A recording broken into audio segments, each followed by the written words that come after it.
Vegas gold. Join myself, Schoolhouse Rock Chris Vera, and from the Rainbow Bridge of Asgard, Scott the Viking McCorkle. Matt, back to you. To say the Las Vegas Insomniacs have owned the Vegas division since last season would be a wild understatement. Behind an offense led by Scooter Hamilton and Anthony Wilkerson, aka RTC, it's been a challenge for a lot of the other teams to even stay competitive with the Insomniacs. But Sunday, the reigning champs will face their biggest challenge of the season so far in the Las Vegas Cyclade. With both teams undefeated atop the division standings, an upset from Cyclade would send shockwaves around the league. With A7FL Northeast, I'm Zachary Morgan. Thanks, Zach, and let's give you a preview of what you're going to see across the A7FL today with our A7FL schedule, as it will be our game of the week starting at 1 p.m. The Octane taking on the Chaos on A7FL.TV.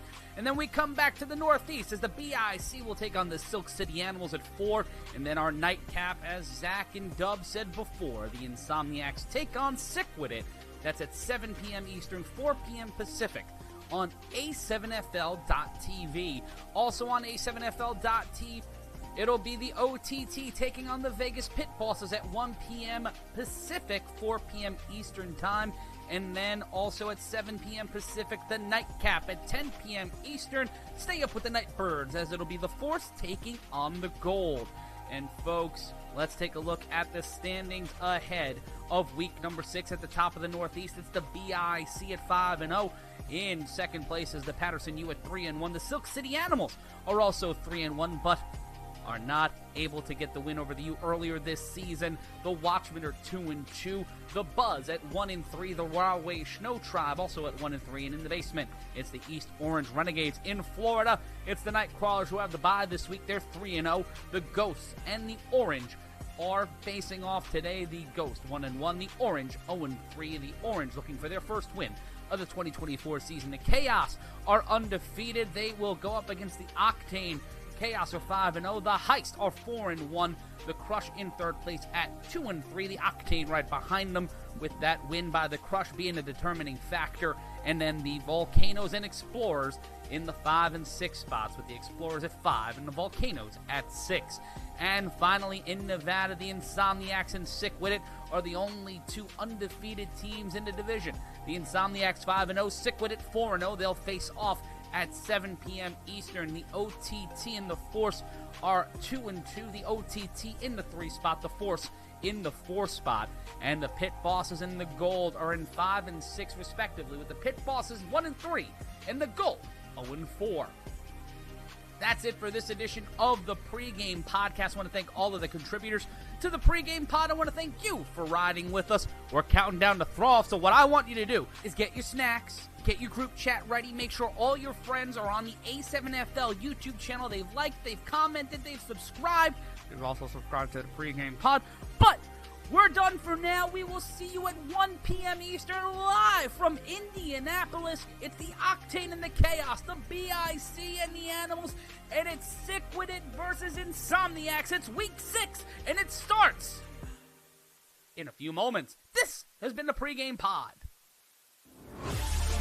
Hey, it's Matt Ryan from the 3-on-1 podcast. If you're not tired of hearing me, Corey, and Rob talk every single week on the games of the week, then you should listen to the 3-on-1 podcast every Friday on your favorite podcast feed, A7FL.TV, and the A7FL YouTube channel. The 3-on-1 podcast. You probably have better things to do, so let's be serious.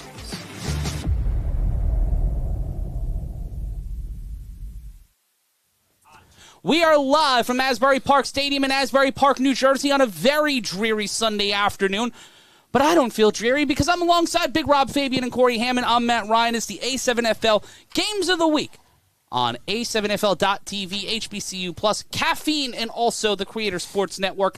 The Octane at home earlier today in our first game of the day, getting the loss to the Sin City Chaos, the Patterson U getting a win against the DC Buzz. But let's focus on this game, the 3-1 Silk City Animals taking on the undefeated 5-0 Trenton BIC, staring down a bye week on May 19th. But, Rob and Corey, an opportunity today for the Silk City Animals to shock the world. Yeah, and this is kind of where all of these teams in the mid-range of the Northeast Division, all divisions, want to be, is have a chance late in the season with a shot against a top team to prove themselves. They can make a statement here today, Rob, if they are able to pull up the upset. The tough part is one of the upstarts of this Animals team, David Tender, unfortunately, not going to be here today. So it's going to be Chris getting the start at quarterback. But they still have Manny Diaz. They still have playmakers all over the offensive side. They have Bebo back in the offense today, and we can see live here the weather being a part of it. And, Rob, I saw Jay Rolla, and Jay Rolla is the kind of player, a legacy player in this league. There's David Tender and what he can bring if he's here. Unfortunately, we're going to have to wait to see him. What are they missing, Corey, from not having a quarterback like David Tender? They're missing this. They're missing that because if we've seen quarterbacks in the Northeast and how they've played so far, at least just this season, in the couple of times we've been able to see him, the closest thing that we have to Sterry Codrington so far are some of the games and some of the plays from David Tender. Now, he's very, very far from being a Sterry Codrington type of quarterback, play in, play out. But you could just see here, he's on time with his throws, accurate when he needs to be, and he also has that playmaking ability to make defenders miss. And more importantly, he's been leading this team and feeling confident that they can get these big wins. But what they can do on the other side of the ball, like I said, is they got Jay Rolla here. And I remember a game where I had Jay Rolla with me. Temperatures not that high. You know, it's a little soggy. You know, the game might be closer than it needs to be. And when you have a running back that's about 310 and can run in the 4.6, 4.7 range, just pound the rock. And we see that Animals defense there, spotlight on that man right there, pulling him down. The missile flying right at opponents. You see it there. Oh, wow. And Rob, as an offensive lineman, seeing a guy like the missile line up against you, what are the things you have to do? Mike D is that defensive lineman. What do you have to do against a guy like him to make sure he doesn't do this to your quarterback or to your running back? And you see him there going up against some real tough talent and some real big bodies and still being able to get the big tackle. I mean, looking at the footage, you see that no matter where he is, whether he's playing light linebacker, outside, inside, he's there to make the play. And as an offensive lineman, my job would be to key on him to make sure he doesn't make the play. Because it seems like when he's first to the tackle, it usually stops short when he's the first one there. So I would key on him with maybe one of your better linemen and just take him out the game all day because it kind of deflates the defense when you do that. Jamar Wheeler, a part of this Animals defense in the secondary for both teams. Huge factors today. H3 Frazier on the BIC side of the ball, but this man right here can set a real tone. And we're getting ready for throw-off here in Asbury Park Stadium. The Animals in red and white, reminiscent of the little Bill Walshian out there today, and the BIC in their OTF black and gold uniforms. The BIC energy is high today. I think we're going to see a lot of younger talent, like an Isaac Gomez or more role players really step up in the lineup today. But Ashanti Worthy's still on that sideline. Mm-hmm. Trey Cohen can always make a play, even if he's doesn't have the ball in his hands. And Sterry Codrington has been the equalizer, even if he, like last week against the Watchmen, even when he's not able to effectively throw the ball and complete passes at a high percentage, he could still go to, like I said, that sidearm and run for about 78 yards for a touchdown at any moment. So if you're the Animals right now, what you want to do to kind of combat this high-powered BIC attack is to shorten the game. Maybe make them make a mistake or two. Get them out of rhythm. Shorten the game. Make sure you don't make mistakes on yourself. And if they can control the ball and shorten this game and make BIC have to, execute instead of just get those big plays, they might have a shot with the big upset here today in a dreary Asbury Park. Bebo Rios will set to return. First time we've seen him in the lineup in a couple of weeks since David Tender took the starting role. It will be Chris in the starting position. The Animals getting the ball first. And it will be the BIC and Isaac Gomez, who has been a real standout on this 3-on-1 defense. And that'll clear the requisite distance. That'll bounce inside the 15. An untimed down, and Rios will get to the 30, and he is smothered and he is covered. Brought down by Gomez and number 26, J.J. Radcliffe. On 3-on-1s today, make sure you watch the footing for all of the guys involved, whether it's the guy returning it or the three guys covering, because it's not a heavy rain here today. But that turf, there's no rain right now.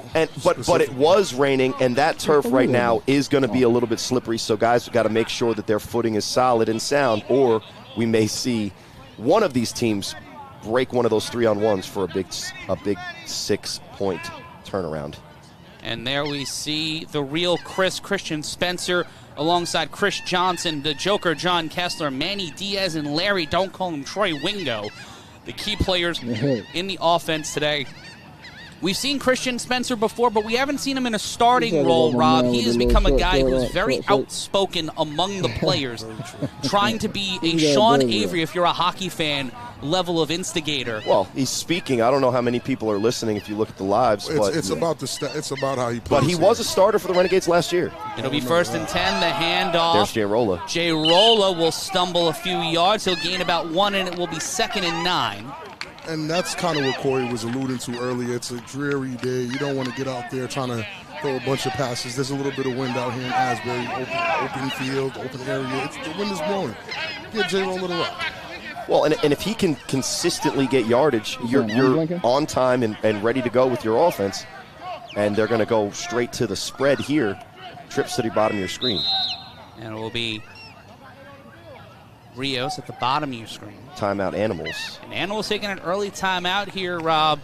Little lack of control, little bit of rhythm here. This is what happens when you throw in a guy like Chris who's been here, but he hasn't been the one at the helm. If anything, I would have gave Bevo the start and put Chris in to switch in and out from time to time just to give him some reps. But against BIC is not the time to start testing things out. It's just not the team to do that against. And it's a gut check day across the A7FL. The Octane finished their home and home with the Chaos, the Patterson U, and the Rahway Snow Tribe on the road. But right now, the Animals looking to prove themselves. And the other thing about the Animals, they also have CJ on the sideline too. So it's interesting that they go with Chris, but it shows the confidence that they have in the young man, and we'll see what he can do. It'll be 2nd and 9, spread out wide. Kessler, the tight end, the snap. Chris in trouble. The pocket collapses, and he gets the ball knocked loose. And that is John Columbia. The psycho, John Columbia. Dwan is on the field waving at the booth, guys. Say hi to Dwan. Hi, Dwan. Welcome to Blood Gulch. Captures the flag, captures the ball, and it is 6-0, 2 plays in. And again, it's as I just said right before the play, you don't want to just try new things when you're going against the potential number 1 team in the league, definitely number 1 in our division, and you got a guy like John Columbia. Columbia's crazy.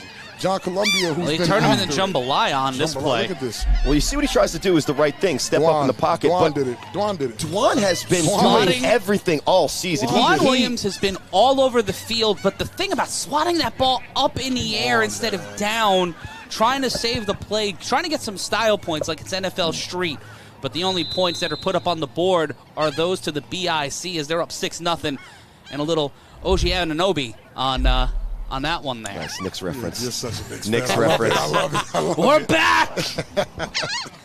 It'll be an untimed down, and it'll be Sterry Codrington taking the field for the first time today. And they will go for 1 point from the 5-yard line. If you're just joining us for the first time, no kicking in the A7FL. We go for a 1-point attempt from the 5 or a 2-point attempt for the 10. And it will be Gomez setting out. Codrington to throw, tipped, and that will be incomplete, but it is 6-0. And we didn't get a chance to see much from either team, Corey and Rob, but not necessarily what you want for the Animals offense, going from David Tender into a situation now where there's a lot of questions, and going up against a team like the BIC, you want to make sure you have all your highlights, you want to make sure you have all your game film, and you want to make sure if you're putting content out there that you maximize the monetization. So scan the QR code now and utilize the interactive AI video from our partners at SZN. That's SEEN. Add the extra E for excellence. Scan the QR code now, and there's a guy who has been excellent throwing that ball and getting a tackle on the 3-on-1 throw-off. That is Isaac Gomez, a.k.a. Mice Spice. And I feel like we're getting to a point where we've got to give him a new nickname. Because he hasn't complained yet. He's tenacious. He's Mighty Mouse because he just goes in there. And the acceleration is there, but no hus. No hus at all. More of a Well, we'll see who they come back out with at Bebo. quarterback, and it's Bebo. Bebo. And, it's a shame because if you remember, guys, the way that David Tender started his A7FL career was very similar. Same way to Chris. Now it didn't matter. Field. Well, listen, it didn't matter because it was on the extra point, the point after touchdown attempt, right? So kind of no harm, no foul. But when you're starting off trying to take down the #1 team in the country, you can't give them 6 points. You can't spot a team like BIC 6 points. That's just not. We talked about what you need to do to win this game in the beginning. We would have never at all even considered, hey, you know what? Get them off their game, spot them 6, and then they don't know what to do because then now their offense is on the side of the field. No, that is a bad. No, but they do go back to Chris. Still there. Bebo's on the field, but Chris is definitely still there. It'll be 1st and 10. And how good for Isaac Gomez is that feeling going up against your old team and keeping them just on lockdown after. If we see him play, meaningful snaps on I offense, would consider the 3-on-1 throw off a significant the snap. one guy that does start that used to be an animal is at the bottom of your screen, Sierra Hancock. Immediate and they pressure. test him right here. And Hancock tries right to strip there. the ball, but Bebo will drag him a few yards and a flag on the field. And it looks like this one may come back. Or the Animals might get a little bit of a forward momentum.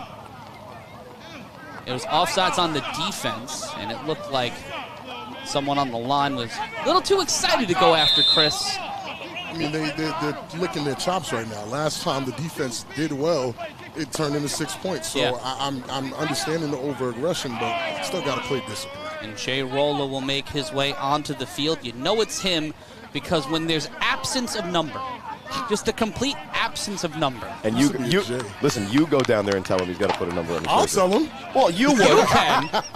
Look around the rest of the people that work here, Rob. No one else is 6'4", whatever I think number you fill in. I think Ryan DePaul would tell him. Ryan Of could. course. Yeah. But he's busy, man.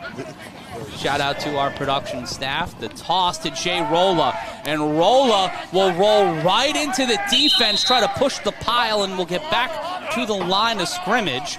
Psycho was taking a lot of pride tackling Jay Rolla one-on-one. I mean, And also wearing the jersey midriff in this weather. That is... I feel it, my boy. I feel a little twang in your step. I feel you, Psycho. Johnny. I'm going to call him Johnny for the rest of the day. And we'll see here on the replay, Columbia just trailing him, finds him, and just goes right at him. Up and at him like radioactive man. And right now, the football Johnny again just driving back this BIC defense. That's Ole Bell also in on the tackle. The past and the present of the A7FL colliding and just giving Jay Rolla the things that we weren't able to give him back in the day because nobody was tackling him head up back then. But Johnny with the midriff, he's doing it all right now. Him and Ole, it's the play before. Well, and that's how you stop a running back of that caliber at that size. It's not just a one-man thing. The whole defense has to corral around him and keep him from getting that forward momentum going. With the first down offsides, this is a manageable 3rd down for Chris. So Honestly is. But the key is he can't hold the ball like he did on that last play when he fumbled. You have to throw the ball quickly against BIC because the pressure is going to land. 3rd and 5, 10:29 and counting. Chris in trouble. He is brought down. The ball is loose, and they will call that play dead. And Chris is down on the field. You can tell when a quarterback is going to fail on a pass play when the immediate first thing that he does is move around to try to find space. You're not always going to have space, and then on a 3rd and 5, you have enough time standing back there with the ball in your hands 5 yards back to just set your feet and throw the ball accurately. What you see here is he's immediately pressured and trying to run around. If you focus more on getting the ball off, you're going to have a better chance than trying to escape first and throw second. The flag on the field was holding on the offense. The penalty has been declined, and it is going to be 4th down Matt Ryan joined alongside Corey Hammond and Big Rob Fabien. We're here in Asbury Park, New Jersey. There's a lot of room up in this booth, just not a lot of room for cameras, so we're here intimately with Well, look, you. we got the depth going. We got Matt in the foreground. It looks like our album background. All the way to the back. But congratulations to LaCorey Hammond. Congrats, my guy. As Hudson Briggs Hammond has joined us in the world. He's watching right Well, now. I didn't do much specifically in the delivery process. I was there for my wife, but shout outs to Jess Hammond. Yeah, who shout did outs to Jess. all of the hard work, and for Hudson, making it a little bit interesting, but coming nonetheless. Hammond making it interesting, you say? I'm not surprised. Well, he fought to the end. That's what he did. 6-0 is your score. Matt Ryan joined alongside the new Papa and Big Rob Fabien. We're going to take a brief timeout, but when we return, it's going to be 4th down. The BIC up 6-0, but the BIC offense has not touched the field. On the other side of this, will the Animals sustain or will the BIC get a stop? We'll find out in a moment. It's the A7FL Games of the Week, live on A7FL.TV, HBCU Plus, Caffeine, and the Creator Sports Network.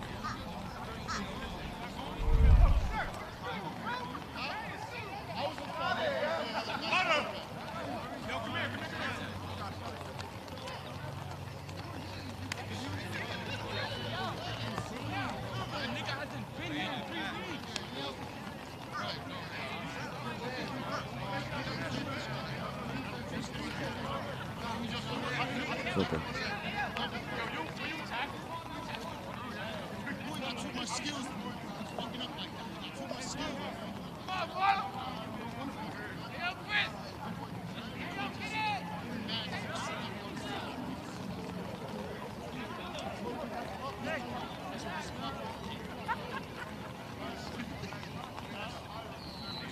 Hey, yo, Butter, I need you to score, so Stevie will get in the game.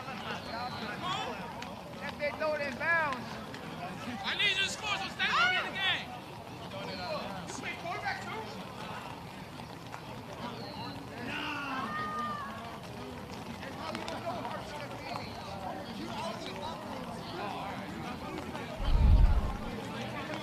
Much like something in the news, we expected it a little bit more interesting. But unlike the Knicks and the Sixers, we've got a lot of time left here, 10-19, as the BIC and the Silk City Animals are facing off. And Trevor Narlock in the chat on A7FL.TV saying the best booth in the game. See, I can say that because it's a comment and also because it's correct. The 3-on-1 throw-off on the punt, and that will be thrown out of play, and the BIC offense will make their way out as the Animals coaching staff is lounging as it's a rainy, breezy day here in Asbury Park Stadium. And it will be the BIC, and Luck Stevens shouting you out. Corey, you're the man, bro. I'd agree. I appreciate it, but again, and there's more, congrats. See, the thing is that normally when the nicknames happen in the A7FL, I'm in the booth as they occur. The thing is I was surprised by the LaCorey thing, and to my surprise, I looked at my rushing stats, and this seems like a disrespect to Lamar, because I think collectively I have like 6 rushes for like a total of like 38 yards. That's almost a career high. Kenneth Tippett in the chat. Congratulations, Corey. And I hope your first child is a very masculine child. Oh, that's the only time I'm going to do a Godfather joke or a funny voice. I mean, at this point, no, I'm probably not. Yeah. 1st and 10, the BIC with the ball. Gomez will be set up to the right of Codrington, and there you see Movie, the man in the mask, set up at the tight end position. Number 99, Malkin, looking to bring the entire haberdashery to the former A7FL Offensive Player of the Year. Gomez cuts through the seam, and Isaac Gomez uses the ball, picks it back up, left foot slides, right foot turn, and he drags it to the 30, turns an almost touchdown into an almost turnover, but still finding a first down. My Spice, somewhere on munching up yards, first down BIC. Somewhere on the sideline, Trey Robinson, who once did that exact same thing in a fall championship for the Pit Bosses, is happy with his pupil, because basically, as we do Nick Sixers references, Isaac Gomez is like, I'm taking it to my team. The gloves, and he's dribbling the ball off the turf and still able to get downfield. So that's a great run, a great recovery. But I think he put the cart before the horse, guys. He was ready to score, and he needed to hold on to the ball first. You know what he heard in his head? Bye. I think he did, because I cleared my throat. Pause. And did to you know bye-bye. at A7FL.com/gear, you can get now a Huss Huss t-shirt and a Thick Boy Season t-shirt. Like That's at A7FL.com/gear. Bye-bye's coming. My wife's from visit, guys. Tight coverage on Ashanti Worthy up top. If it's me, you know what I'm doing. Oh, yeah, up top chicken box. And that is number 0 on the coverage. They're probably going to hand it back off to Isaac, though. The handoff to Gomez. Gomez will find Look the at the seam. blocking. Wow. That man finds daylight. He's got a flashlight on his head, and he finds himself in the end zone. Touchdown, BIC. I knew he was getting the ball because you saw in the first play. It's definitely a statement that they're making. And here he goes with the dance, because a lot of people have privately talked about his move to go to BIC and how it didn't make sense, why it wasn't necessarily even good for him. But this is what he wanted to do, and he does it against his former team right in their face. But look at the blocking. They are the nation, live and in color. Don't diss those men, or they'll bum rush your mother. The BIC making it 12-0 as Isaac Gomez on 2 touches on this drive gets the BIC into the end zone. Is it considered a fumble recovery too? I wouldn't call it. Because I feel like that's an amazing stat line for a drive. But if you get a fumble, 2 rushes, a fumble recovery, don't you negate it? It's like, he also had a fumble. A fumble, but he got the recovery. 2 rushes, 60+ yards, a touchdown, and a fumble recovery. You're hilarious. Great drive for the young man. Here's the extra point. Going for 1. That's Codrington. Receiver in motion. The throw to the corner of the end zone, and that will be out of reach. Intended for Shedrick Goodridge. That man's got a bald head. Indeed. The Marist Red Fox won't get there, but you want to lock down your hair? You want to lock down a natural hair care professional? Head on over to Loctician. Scan the QR code right now and be a part of our great sponsor. Find a natural hair care professional and so much more at Locticians.com.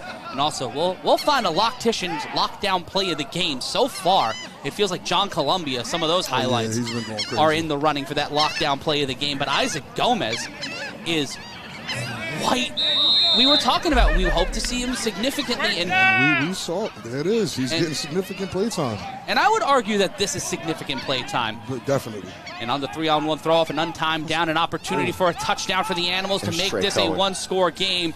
Trey Cohen, Isaac Gomez, and number 26. That's J.J. Radcliffe. Trey Cohen's not. It's a good idea to go after Trey, but he has to miss. If he doesn't miss, then you just kind of. He usually doesn't. He doesn't miss.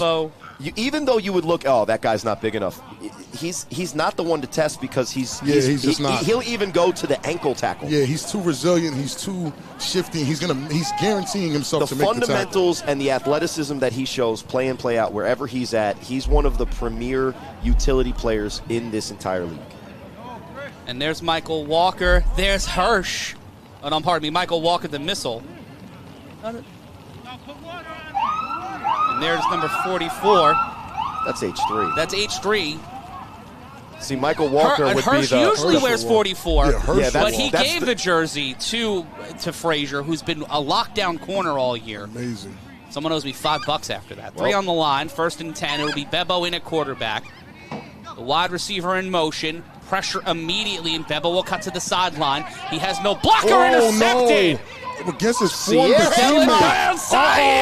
Bye-bye. 3 touches, 3 drives, 3 touchdowns. The BIC put another 6 on the board, and the judges are giving him 10. Wow. Slip slide, Zaire Hancock. Touchdown, BIC. So the former Animals...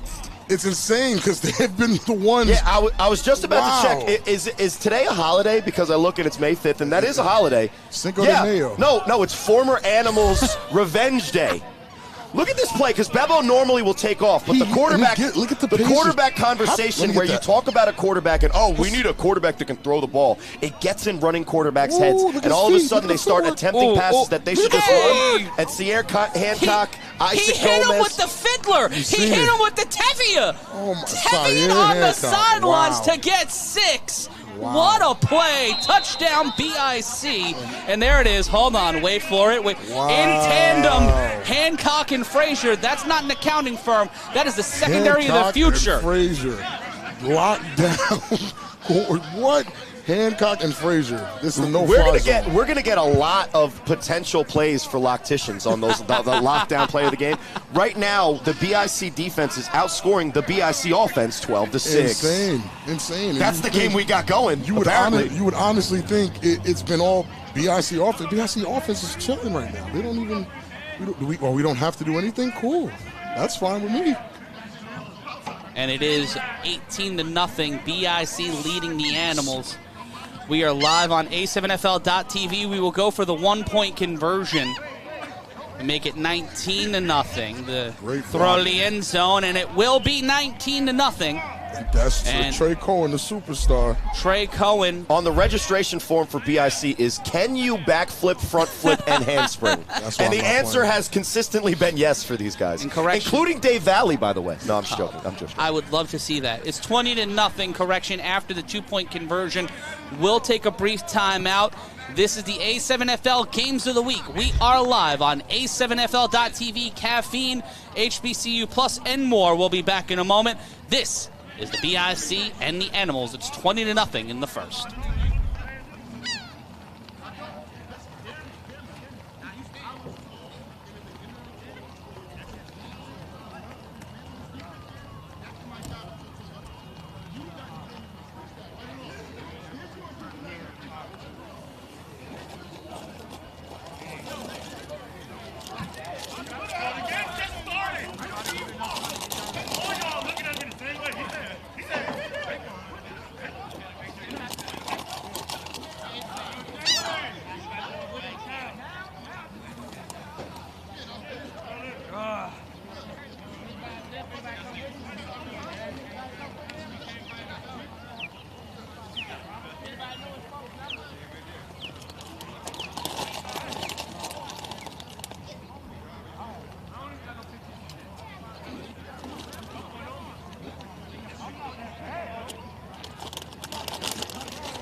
We're back live on A7FL.TV. I'm Matt Ron, joined by Corey Hammond and Big Rob Fabien. And guys, so far this BIC defense has been unstoppable. And when you see what's going on, no matter who's behind center, without David Tender, this Animals offense feels off sync.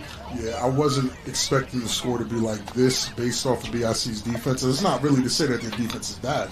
We just watched Zaire Hancock and H3 and Psycho, who kind of disappeared this season, show up. Dwan Williams, again, another candidate for Defensive Player of the Year with the way he's been playing, forcing another turnover.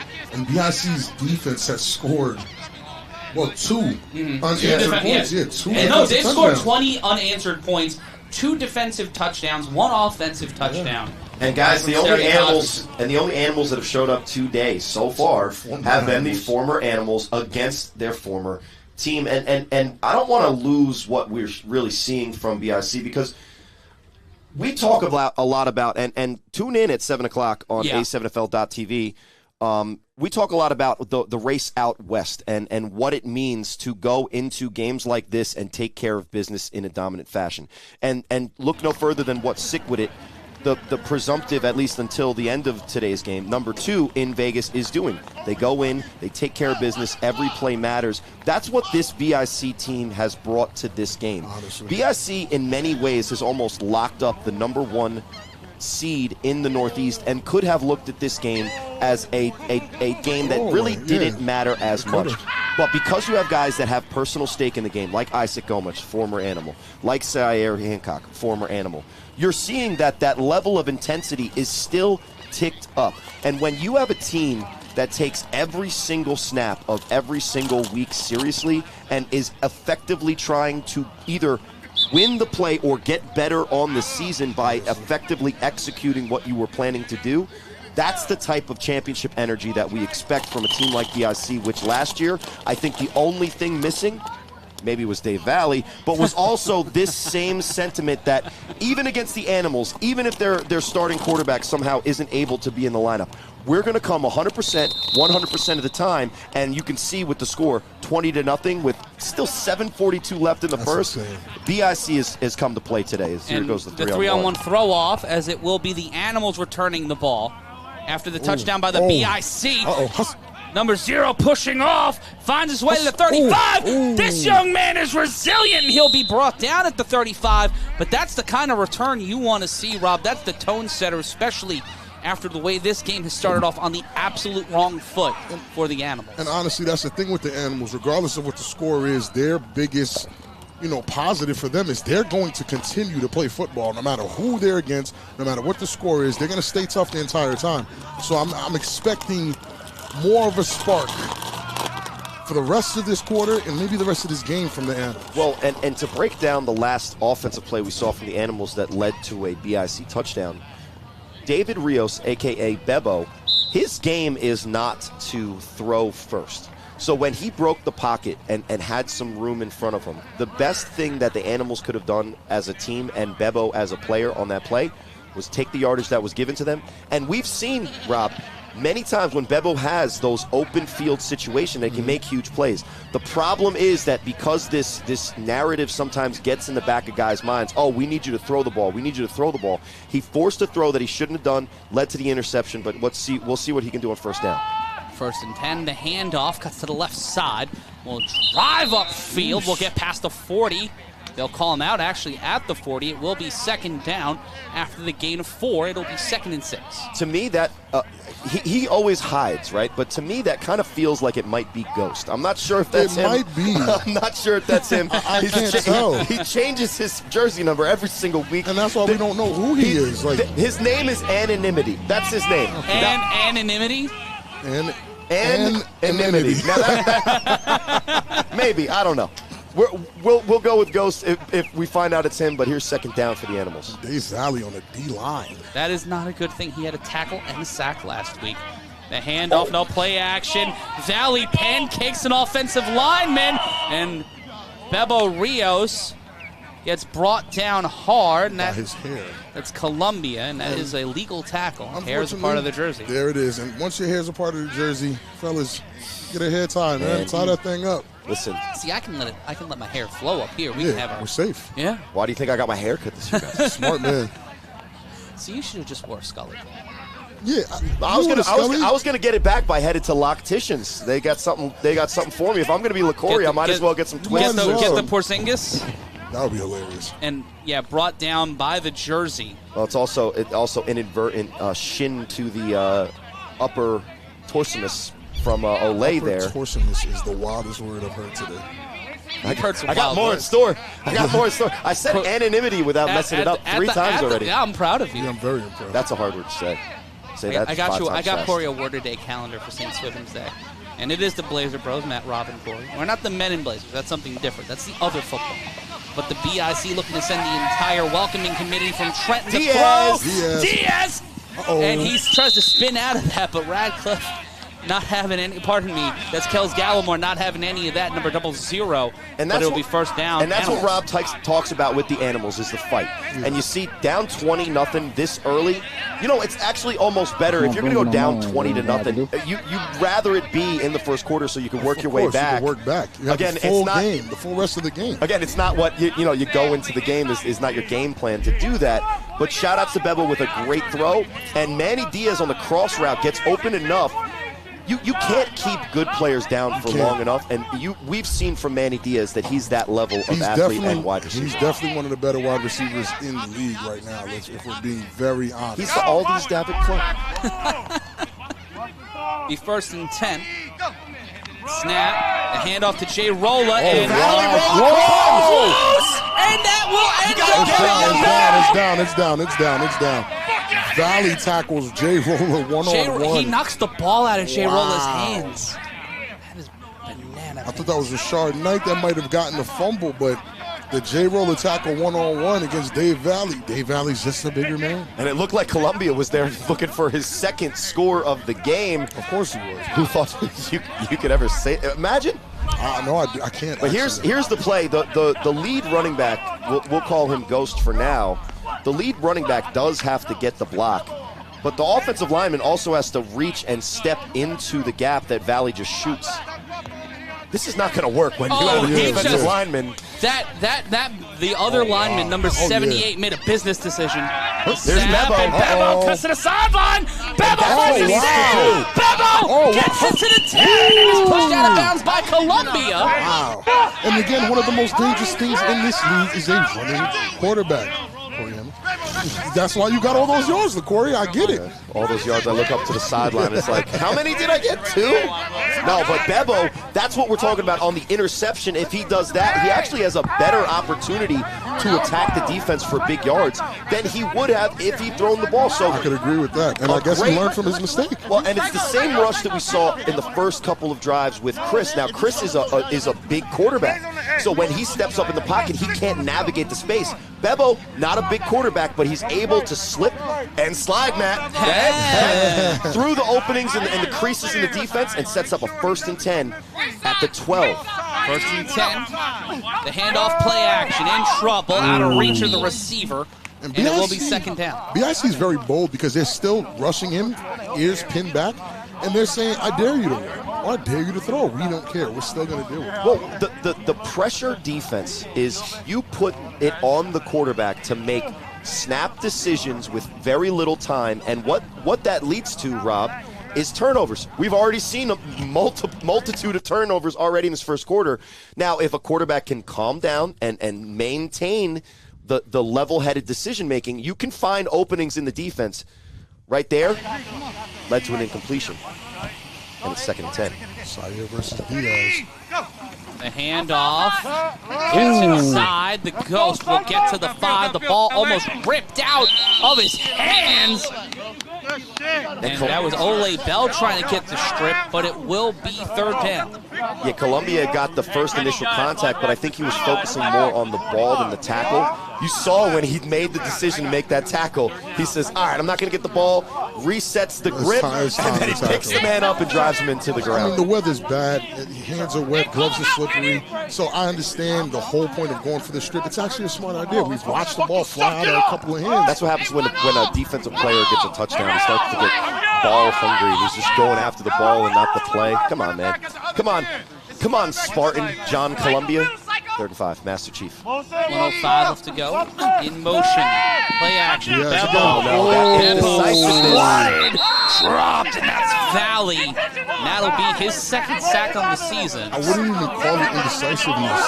It's just Sayer had Diaz kind of strapped up right there. That's what he was looking at. Now, if we get the replay, he's looking to see who he's going to throw the ball to.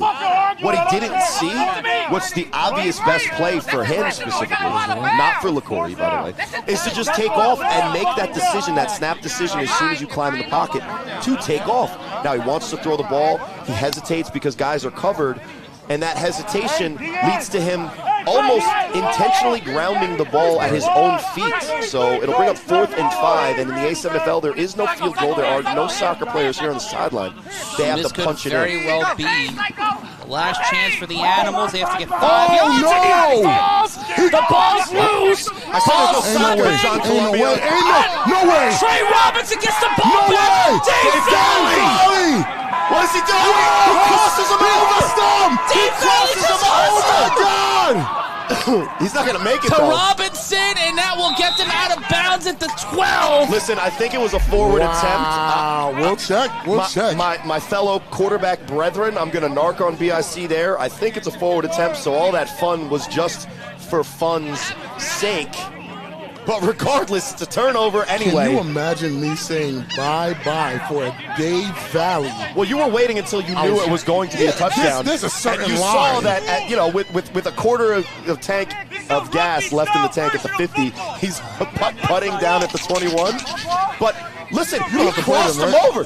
Yeah, he definitely crossed him up. He had the ball in his air, and then Jalen Brunson crosses him over to the left. His strong hand. Watch, wait for it again. Now, Dave Valley. This is a forward attempt, guys. I don't so think we're just taking this away. No, ain't no way. He dropped that. It's in his right arm, which is his throwing arm, and it does the Either circle. way, the BIC will And then, get the as I say, John Columbia, no soccer players. He's kicking the ball. Booted it. And He pitches it back. Surf. That was amazing. That was amazing, and Surf. Trey Robinson Sean has Knight scored. snapped it like a center. Here we go. Here come. And watch Valley. Dribble. I got you. Oh! Now, again, I Bebo, think no way. Bebo was more interested in the attempt at a play than. And we will be back with the second quarter and the BIC with the ball after this. It's the A7FL.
And in a situation where we saw a snap in the A7FL, the first ever snap in A7FL history, Mid-play by a defender. Yeah, wow. Where an offensive lineman gets a fumble, and it's the complete opposite of a Leon Lett situation. Yeah, we were making the basketball reference. He's definitely a point guard looking for a trailer for the alley-oop. Moving like Robert Tractor Trailer. That was smart. So the reason that and it's they call it taken out back, of play at the 13-yard line. No, but the reason they're taking it back, we switch sides on the quarter, and go ahead, Rob. The big Huss man is crazy. Oh, we got to get him a Thick Boy Season T-shirt from A7FL.com/gear. But for those watching at home, like why is BIC starting in their own end? You're not allowed, John Columbia. As I say, no soccer players. You can't kick the ball. Can't kick the ball, and he did. So 5-yard penalty from that spot of the kick, which will lead to 1st and 10 for BIC from their own 10, negating a play that will live forever in our minds. Live forever. We saw it. We witnessed it. And it will, after the penalty, where the kick happened was where the ball died. Kind of like a fall game, you know. But the BIC will have to go around 90 yards, and there's the screen. Slides through, and that man, that's Joey Agonisty. Joey Agonisty going down the sideline. He loses the ball out of play at the 25. Joey, take off the gloves. What is with these people? Little Joey from around the way. I'm ready to say, I'm getting ready for the... He was looking to do the Dave Valley. Come on, Joey. Where's the trailer? One bye-bye, man. That's just one. First of all, to start the playoff, that's how you execute a quick screen. That is a phenomenal execution of the quick Get the ball screen, out the some initial quick, part of the play. find the seam, get Joey north and south. Agostini and he hussed his way on the right reception. out of that. Well, he's the guy that they were talking about. Yeah, I won't say what they said, but take a look at this. They said he's the next Ashante, and put that entire defense on roller skates, Corey. That's what I always say is with Ashante. In a phone booth, you can't get him. He was in a phone booth. And he got out of that phone booth. It's now, just I right don't know here. what this is. Here it comes. I don't know what this is all about. Nah, he's looking to do Man, some give me fun that. stuff. Listen, if you've never scored a touchdown in the A7FL, maybe get your first touchdown before you start thinking about what dance you're going to do. I'd do the hustle. That's a great dance. If LaCorey Hammond has more rushing touchdowns than you do this year. The snap, and there's the handoff to Gomez. Gomez looking for his second rushing touchdown of the afternoon, and he'll be brought down near the 22-yard line, and it will be second down. They're saying, no, not today. We're not playing no more. No more for Mice Spice. Kick him out the deli. They went from the 10, their own 10, to the 20, the opposing 26. Hey, man, when your quarterback can effectively get 60 yards on a quick screen, he's going to have video game numbers. I'm jealous. Snap, and that will be Codrington keeping it. He clears out the Poor side. CJ. Oh, no, he made his own teammate do a barrel roll. He'll change time zones. Hustles through, will keep the ball, and Codrington will go down inside the 10 at the 7. Quarterback on quarterback crime is always my least favorite thing. But you see how comfortable Sterry ran that? That's insane. It looked like he was grocery shopping. Listen, that's a bad read on a read option for a normal quarterback, but when you see the personnel of 49 out there is the one who's going to get you and he can't catch you, you're going to take it and you're going to tuck it and take it every time on the QB choice option, and it'll bring a first and goal for BIC. 12-17, 11:50 and counting, 20-0 your score. Codrington with Gomez set up to his left. The handoff, he'll go right side, right near the camera, and he'll get out of play a little bit past near the initial line of scrimmage. So it'll be second and goal. And this is kind of what I would say Isaac Gomez deserves with the role that he's taken without any excuses, without anything to say. He says, hey, I'm on BIC. I'm going to do what you guys asked me to do. And they're rewarding him today with opportunities against his former team. Well, let's talk about some of the key players for the BIC offense. Terry Codrington, Trey Robinson, Ashante Worthy, 3 men who have held championships alongside Kason Campbell, and Dave Valley, who is in his first season in the A7FL and means business, as it'll be second and goal for the BIC in motion. That's a handoff to Gomez off of the switch. You cannot keep my Spice out of the deli. Come on. He gave him a sandwich, all cuss, no bread, just meat, cheese, and shame, and it will be first down. Whenever we see a big run play from a BIC running back, flash somewhere in the highlight is Dave Valley just driving somebody.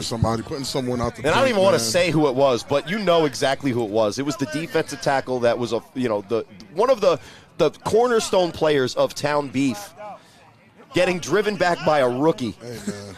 Hey, the times is a changing. Listen, man, you got to know when to hold them, and you got to know when to fold them. Glad I folded them, because there's no way I would have been out there right now. I knew when to run away. Yeah, see? It'll be third and goal, and there's the handoff, and Brock is going in there. Touchdown, BIC. Wow, the numbers Isaac Gomez is going to have this week is impressive. They make up for all the lack of touches for the rest of the season. He might be Orban by the end of the day. He might be. And that Animals defense is not an easy defense to go up against. Now, when you get the great blocking that he's gotten most of the game, he's going to have openings, but that's still a tough run from a really good running back, proving why he can still get the ball consistently, even though he's taken that role as a 3-on-1 return specialist, that 3-on-1 throw-off specialist. He can still get it into the end zone for his second score of the game. Yeah, meat, cheese, and shame is insane. By the way, I haven't gotten over that one. That is insane, by the way. And Ron Clark, no one would ever say ice spice about these players. Mice spice. It's mice spice, which may even be worse. Because he's mighty. And I can't do any lyrics because her lyrics are very bad, like very, very bad. Yeah, there's not even one memorable bar. No, there's a couple. I just can't say them on the broadcast. That's not memorable. That's just going gross. for the 2-point attempt from the 10-yard line. 26-0 your score. Codrington. Wow, phenomenal with time to do his taxes. Cedric. And that's Shedrick Goodrich. He's got a bald head. The MMA fighter. And let's see the replay of this touchdown. And great just blocking by K-Wack. And Valley coming in, throwing him up out the club. And Air Spice. Looking like Rocket Raccoon, just leaping over the goal line. And it is 28-0. And we see here the 2-point attempt to Shedrick Goodridge. Comes from that backfield position. And just so much time, and just right there. He's comfortable. Caught it like a baby. And whenever a bald guy catches it, we want to give him the chance at long hair, don't care. So is this a loctician's read? No, I'm just joking. No, but you know what? They need to, the animals right now need to tape up their cleats. They need to get the cleats spatted. They need Tape Me Up. You can head on over to tapemeup.net. That's tapemeup.net. And get taped up like a pro with Tape Me Up. Matt Ryan's run alongside Big Rob, Fabien, and Corey Hammond. We're live on A7FL.TV. And the Trenton BIC asserting why they're one of the top teams in the A7FL, Rob. They're letting it go right now. Ashante Worthy with the throw. And that is a live ball.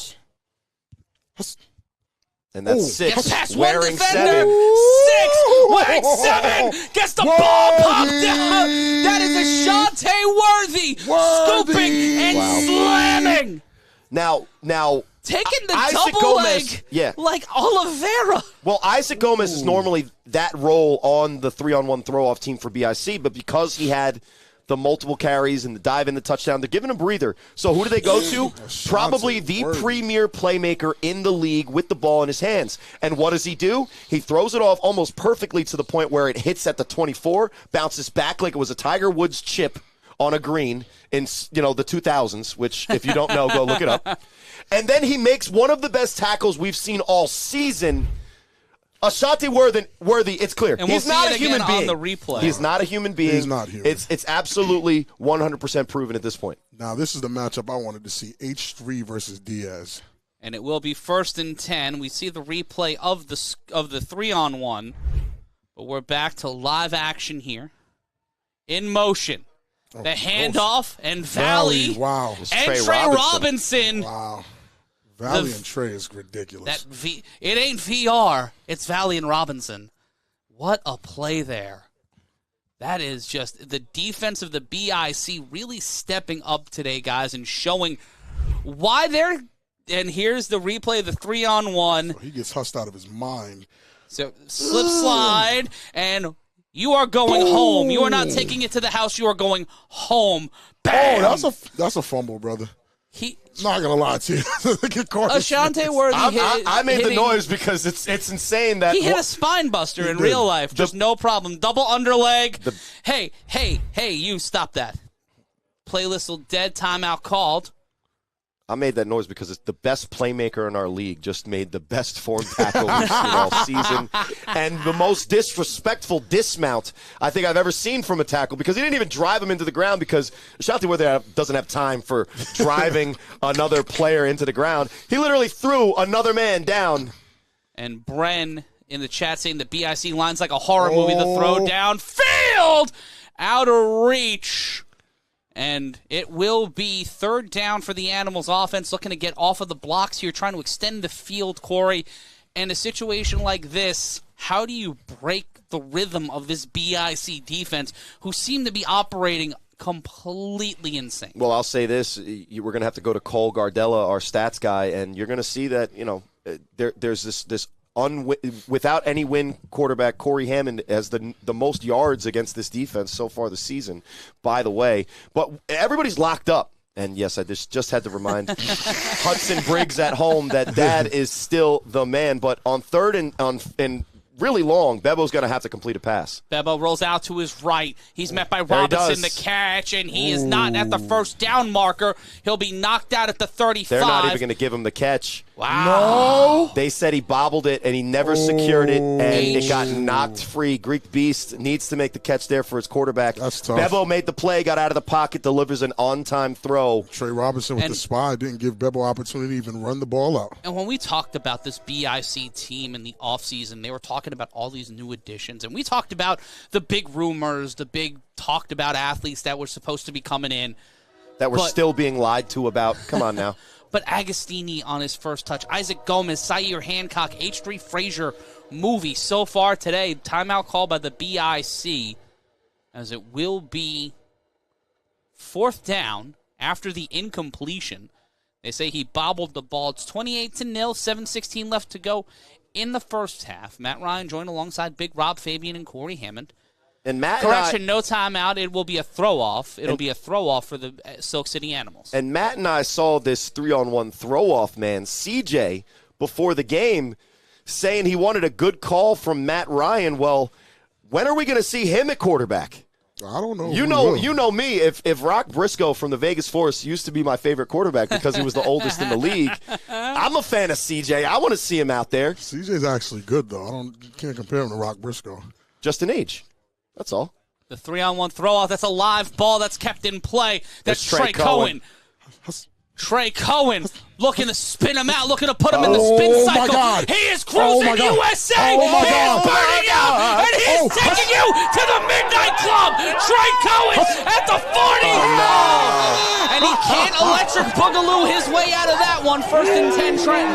That is the textbook definition of don't do that, and then it works, right? The superstar. Now, he ran out of his Gatorade meter at the end, which is what happened. And it's a little slippery out and there. shout-outs to CJ. We were just talking about him. He made the touchdown-saving tackle.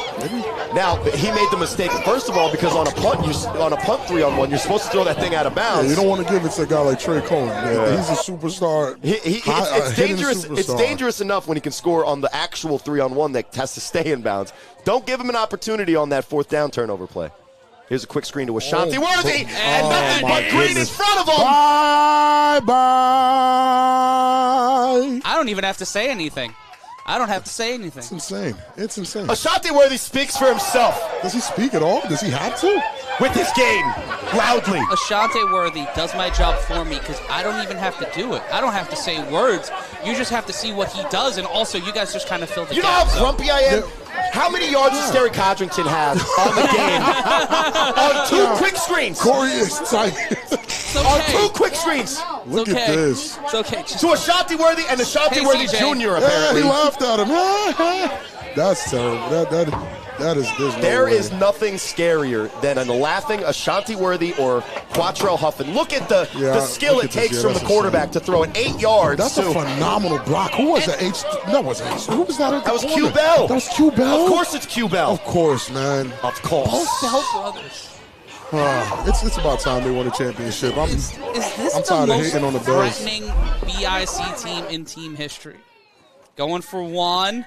Codrington will throw this into the grand expanse of the universe. And what you can't see on your screen there is, for some reason, I don't know, John Columbia is chasing Sire Hancock. But if you want to chase down some BIC merch, or if you want a Huss a Thick Boy season t-shirt, do it. I think we get a kick. Go to A7FL.com/gear, scan the QR code on your screen. Get a Corey Hammond jersey. Get a big Rob Fabien Legends jersey from the BIC or the U. Get a Matt Ryan jersey. No, not that one. This one. Go to A7FL.com/gear today. Matt Ryan joined alongside Big Rob Fabien and Corey Hammond in Vegas. It's 12-7 OTT over the Pit Bosses. The Chaos got the win over the Octane earlier today. The Patterson U got the win. So far today, Rob, Sterry Codrington, 2 for 2, 107 yards. Of course, why not? 1 touchdown. So, Corey, relax. Yeah. Just breathe. I'm not mad at anyone other than myself. Just left foot step, right foot slide. Oh, my God. Matt, the next one, okay? Can we be happy together, brother? Gomez will throw it off here. Oh, nice throw. And it feels like he's got a perfect passer rating on the 3-on-1, and that will be 0. Looking to get more than 0. Here's 0! He breaks the game open, busts open the door, and says, it ain't safe no more! Silk City! Gritty's on the board, but it's a long way back to Patterson. Yeah. Gritty and down 34-0. It's insane. I'm not going to lie. Hey, listen. You gotta hype your team up somehow. And he kind of did what I'm always saying teams should do, even though it's dangerous. You run the risk, you attack Trey. And it seems at halftime we'll have a conversation with Dan Giesling from Big Brother. He's going to call in the 3-on-1 complaint line. The traitor. The traitor will be joining us here at halftime. He's probably sick of that by And that now. is not Jason Reeves, but that Definitely man is put his name up That's the there. Ghost. That's the Ghost, That's right? Ghost. It's got to be Ghost. And if you have Ghosts, you have everything. Anonymity and you have a right shot there at coming on a back 6. here with a lot of time left to go. 34-6 is your score. Matt, Rob, and Corey with you. At halftime, we'll break down some stats, we'll go through some numbers, and we'll talk to a guy who's been on television. Many a time. And here's CJ in And a going quarterback. for one, CJ now in there. He tries, by golly. That's what he said. That's what he wanted. The snap, the throw, and that will be incomplete. As we roll on Well, through. that's literally his first actual throwing This in a play couple of the day. seasons. We got to get that arm loose and warm on the sideline. He's going to be back. And we've got a way for you to stay loose, warm, and ready to go whenever A7FL content is ready for you. You know how you can do that for free $99? Go to YouTube right now, click in A7FL, like, comment, and subscribe to what you're watching. Or if you're not watching there, like and comment and subscribe wherever you're watching. But head on over to YouTube. It's free $99. And we put our great comments on the broadcast all the time. So if you comment, you may be a part of this broadcast. And CJ does have NCAA Division I experience. I do believe he CJ is a champion. He knows you, Matt Ryan. Mm-hmm. He knows another Matt Ryan because he was his backup at Boston College. CJ was one of those guys. I wonder if I'm the He still cooler could- Matt Ryan. If you're the cooler Matt Ryan? Yeah. Right think now, you are, I mean, yeah. whenever they talk about the he's other on Matt, the NFL Today, so. but whenever they We're talk on about the other, A7FL TV. whenever Yeah, they sure. talk about the other Matt Ryan, unfortunately, 28-3 just follows him like the chains behind. What's his name? 28-3, what was that? When did that happen? Who did that happen against? Oh, I'm not sure. Probably Tom Brady. Okay, yeah. I enjoyed that very much. I'm not a Man, Falcons fan. Do you know how people yelled at me that day? And people called my phone? How does it feel, you loser? My son named Like, Braden, what? who we call Brady. I had to let wake it him up fly. and be like, hey, let's watch And the greatness. former BC Eagle will throw this ball off to Trey Robinson. Speaking of greatness. Trey Robinson Oh, no way. gets through. Oh, slip, no slide. way. No time off the clock. The Unhandy. BIC Little keep man. driving. He's brought down at the Phenomenal 6. run by Trey Robinson. He was doing it in I Vegas. thought he was going to make it to Vegas on that run. He was doing it on the West Coast. He's doing it on the East Coast. Shout outs to 6 wearing 7 on the phenomenal. tackle. Yeah, Trey Robinson is one of those utility guys we talk about when we talk about Trey Cohen. He's one of the better quarterbacks in this league, I would argue. And but he's know- also one of the better playmakers that you'll see anywhere from coast to coast. You know what I'm very happy about? That we were always high on Trey Robinson Always. when we saw him play. And we didn't even compare it to East Coast. I said Trey Robinson is just good. Well, I even- think he could play on the East Coast. I think he's kind of proven that he can. He's Well, and done we this even against shouted him everyone. out with limited film when he played on that original Pit Bosses Right, team. right. Because of the type of grit that he had, because he didn't want to join the force. Where That's before- throwing the glove is crazy. You're And down that's before 34-6. we found out he played on the East. I'm telling you, Trey Robinson is just one of those guys. Q Bell versus Ghost. And there's Valley on the screen. It'll be 1st and goal. Looks like Umar Codrington. Butter Lewis in the backfield. Look for him to go out of the backfield for the completion. Silk City looking to send all of Patterson. First pretty time in a while the clock will run here in the first half. I'm pretty sure that's Butter, right? I think that is. They're Butter. probably going to go swing to the bottom of That your is screen. Umar Lewis. The handoff to Umar. That and was Umar, too easy. Yeah, that was too easy.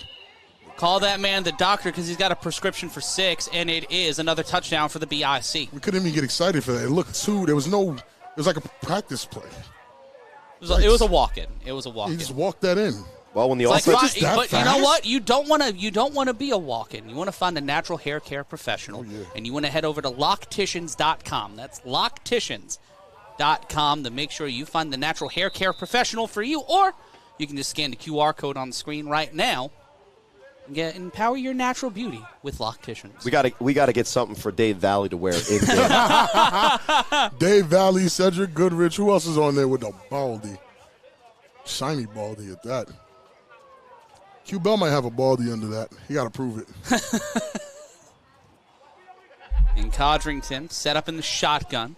Umar Butter Lewis set up to his right, going for a 2-point attempt.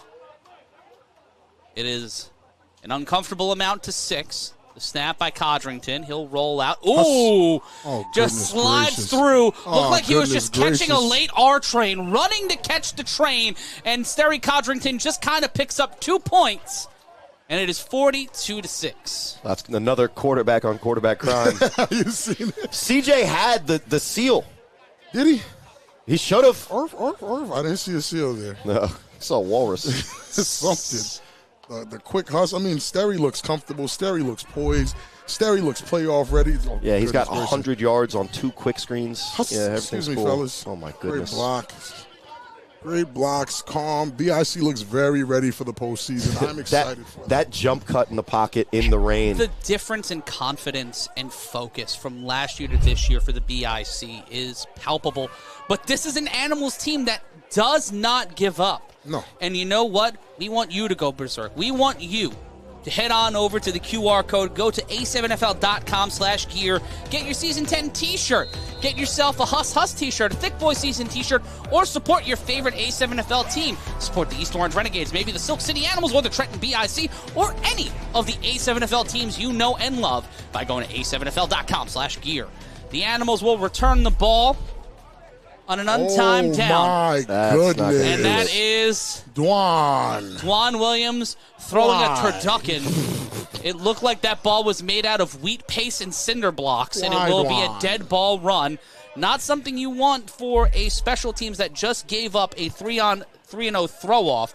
It is 20-0, Baltimore leading Rahway in Baltimore. We'll have more on that as the day goes on. Here on A7FL.TV. I wonder if the masochist GMs at Snow Tribe put Keels back in at the starter after what we saw last week. Hopefully they go with Kenneth Stewart for the rest of the season. Kenneth Stewart has to be in for the rest of the season. Oh, he should have been in from the start. And a dead ball run. He'll get to the 35 at the 40. Whoop. He'll meet his first defenders. Oh my and God. that is why you don't want a dead ball run at the Bye-bye. I said it before, and I'm going to say it again. He rolled the dice once again, and he attacked Trey Cohen. Well, I know it's not something that you usually see because he's almost guaranteed the tackle, but something about Ghost is freezing Trey Cohen up and you getting know him what that every Ghost said? time. Ghost said, there's no big three. There's just big me. Boom! Touchdown, Silk City. And anonymity, keeping his name Love you. out. I'm just going to keep saying it if I can keep getting it right. But look, when you score on the 3-on-1, you do get those 6 points without any time off the clock. It's now that the little Animals, hitch there. He's able to get Trey Cohen off of his axis. He's the only one that can make an actual tackle. Everybody else is just playing around. And it's some Trey. And some returners have that, Huss ability.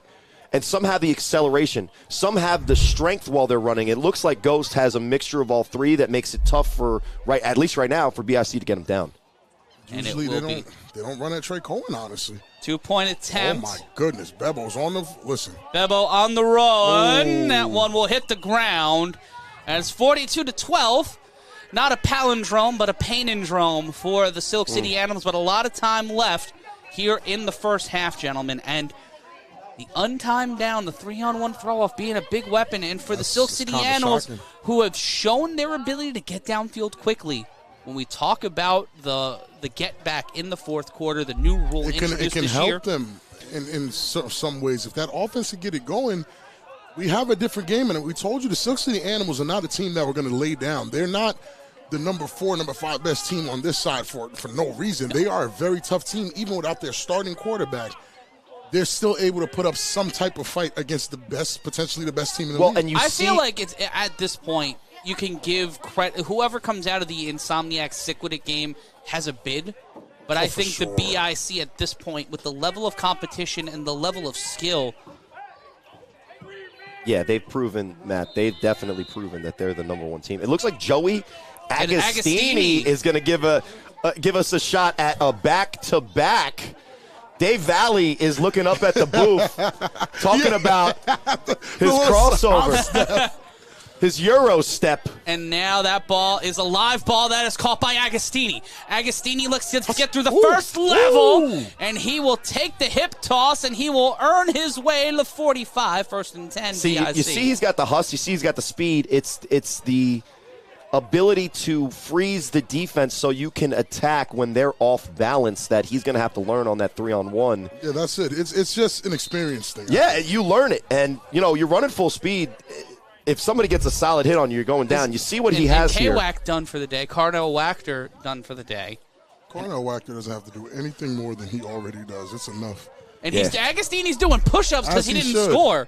Agostini on the sideline doing push-ups because he did not put 6 up on the board. He You can see it there in the bottom left of your screen my to God. throw off the screen. Corey's pissed. That's He's gonna Ashante be Worthy. pissed. Ashante Corey's pissed. Worthy finds He's his gonna way be- to 435. Corey is not happy. No, I'm totally happy because, Corey's in the booth with his arms crossed. another quick screen He looks like he only caught- goes for 15 yards. That was like you got Brady coming home late, just staring at him, cigar in him. No, I get mad at Brady because he can run for 60 yards on a play himself with my genetics. Like, where did it, Nice. did it skip a generation? No, you were just a solid pocket passer. You said run for what? I can throw. That's true. That's true. I did run at a combine in high school. I did run a 4.7.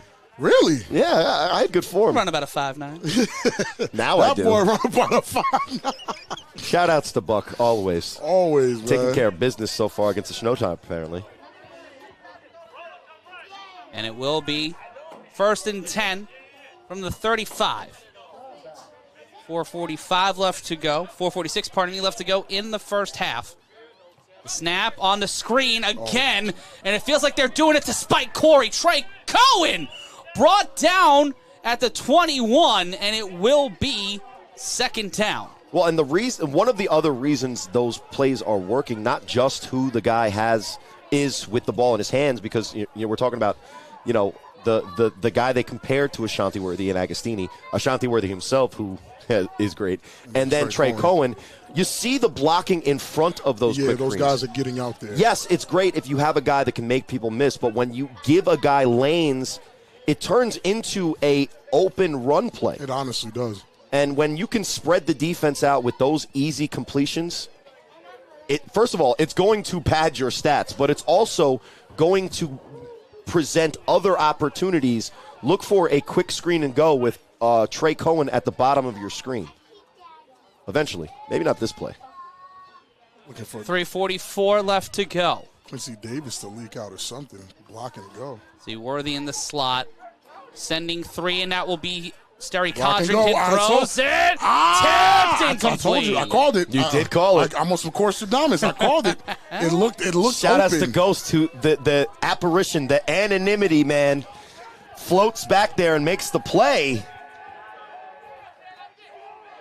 The BIC sideline amped up. Well, and what's interesting is we talk about the BIC offense and how they go with a spread look, but they do have a lot of called running plays, even though there's no running back in the backfield at times when they go spread. That called run play is Sterry Codrington gets the pin block on his left side and just runs it, and that's what Rob saw. He saw the pin block and release from Davis, who has proven to be a solid weapon at tight end all year. And honestly, I would have called the same play. And I'm not even as good as Sterry. And what's interesting is it worked because Manny Diaz, who had coverage on him, ran down to the quarterback. Shout-outs to Ghost for getting back and making play, but still 3rd and short.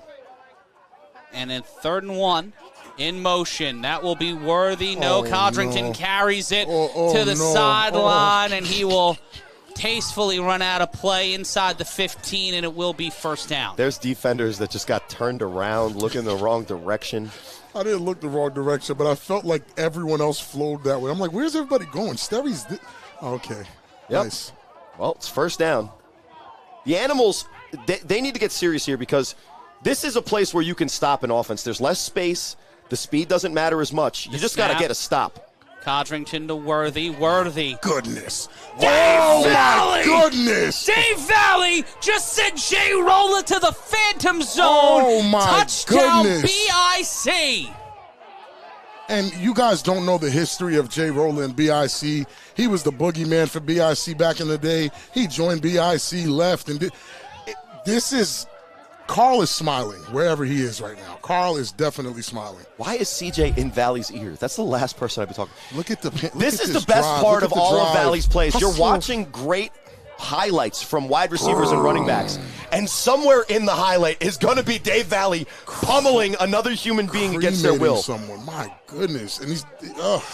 Shout outs to the Vegas division and Kenny Mack specifically, who started to bring on the popularity back at the lineman position, especially in that division.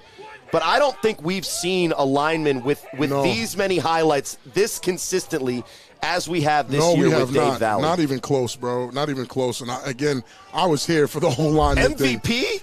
I'm fighting for it. Shout out to Justin Dorea donating $1.99 to the cause in the Super Chat on the YouTube channel. Agostini will be definitely a game changer. He is from Keensburg. I want to see more of Agostini. I do too. I'm very interested as to why today is the first. Codrington goes for 2. He gets Jay Rolla on roller skates. Codrington! Bell. Excuse me! Conversion.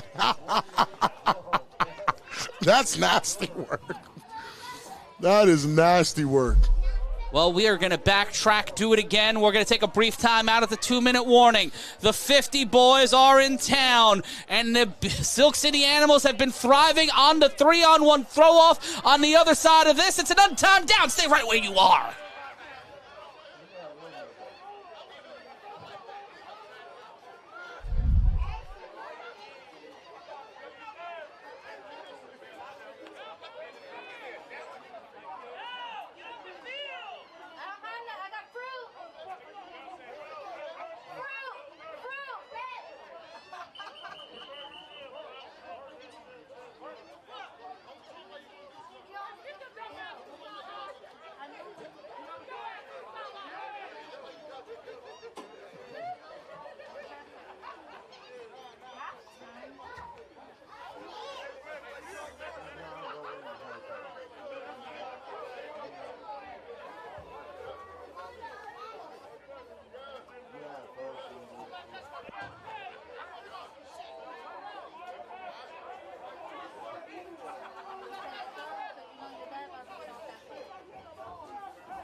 We are back live, and this is insanity personified. Sterry Codrington putting Jay Rolla on roller skates, and then the toss to Bell in the back of the end zone. And the BIC. Can he go 3 for 3 here? Well, we'll see here. Looking to go for another 3-on-1 return. That ball is bobbled, but it is a live ball. It cleared the distance necessary. He's got to get to the end zone on an untimed down, and he's finding his pathway. Gets around one defender, tries to get around the second, tries to get through Trey Robinson. He does! Finds his way to the 45-yard line. A flag on the play. That boy good, man. Yeah, he good. That boy good. And it just shows you some of the bright spots we've seen from the Animals roster this year. We talked about some of the players, obviously Manny Diaz to me. And Ghost, it seems, whether he's playing running back on offense, whether he's, I've seen him on defense making plays. We just saw him recover and stop that Quincy Davis potential touchdown on the I guess, play action. And obviously, 2 3-on-1 returns already today. The Animals have a lot of talent on this roster. A whole lot. And they're missing players. Well, I'll say this. If you're there's a tripping penalty on the BIC, so the Animals get a little bit of help here, and it will be first down. If you're one of these A7FL teams that's trying to crack that upper echelon, it's a process, and you have to learn how to win at this high level. And this is the biggest Animals are check. Close, definitely. And if you're and one missing of those, key players like they're not Devon there yet. Epps, David Tender. Honestly. And this might be a Devon, playoff right? Devon matchup. Epps. This might be a playoff rematch as we get a little bit closer to the national playoffs. This might be a divisional round matchup at some point. I'm going to be honest with you. If you're a player and you're watching this game and you're seeing the Animals and you feel like you can help them out to put them over the edge, look at this. Push them Net at the over line edge. of scrimmage. That's Trey Robinson on the tackle. The muscle man. But yeah, if you feel like, because the Animals are a team that they're this close to breaking through that upper echelon of better teams in this league. They're really close. You might be the player that can make the difference.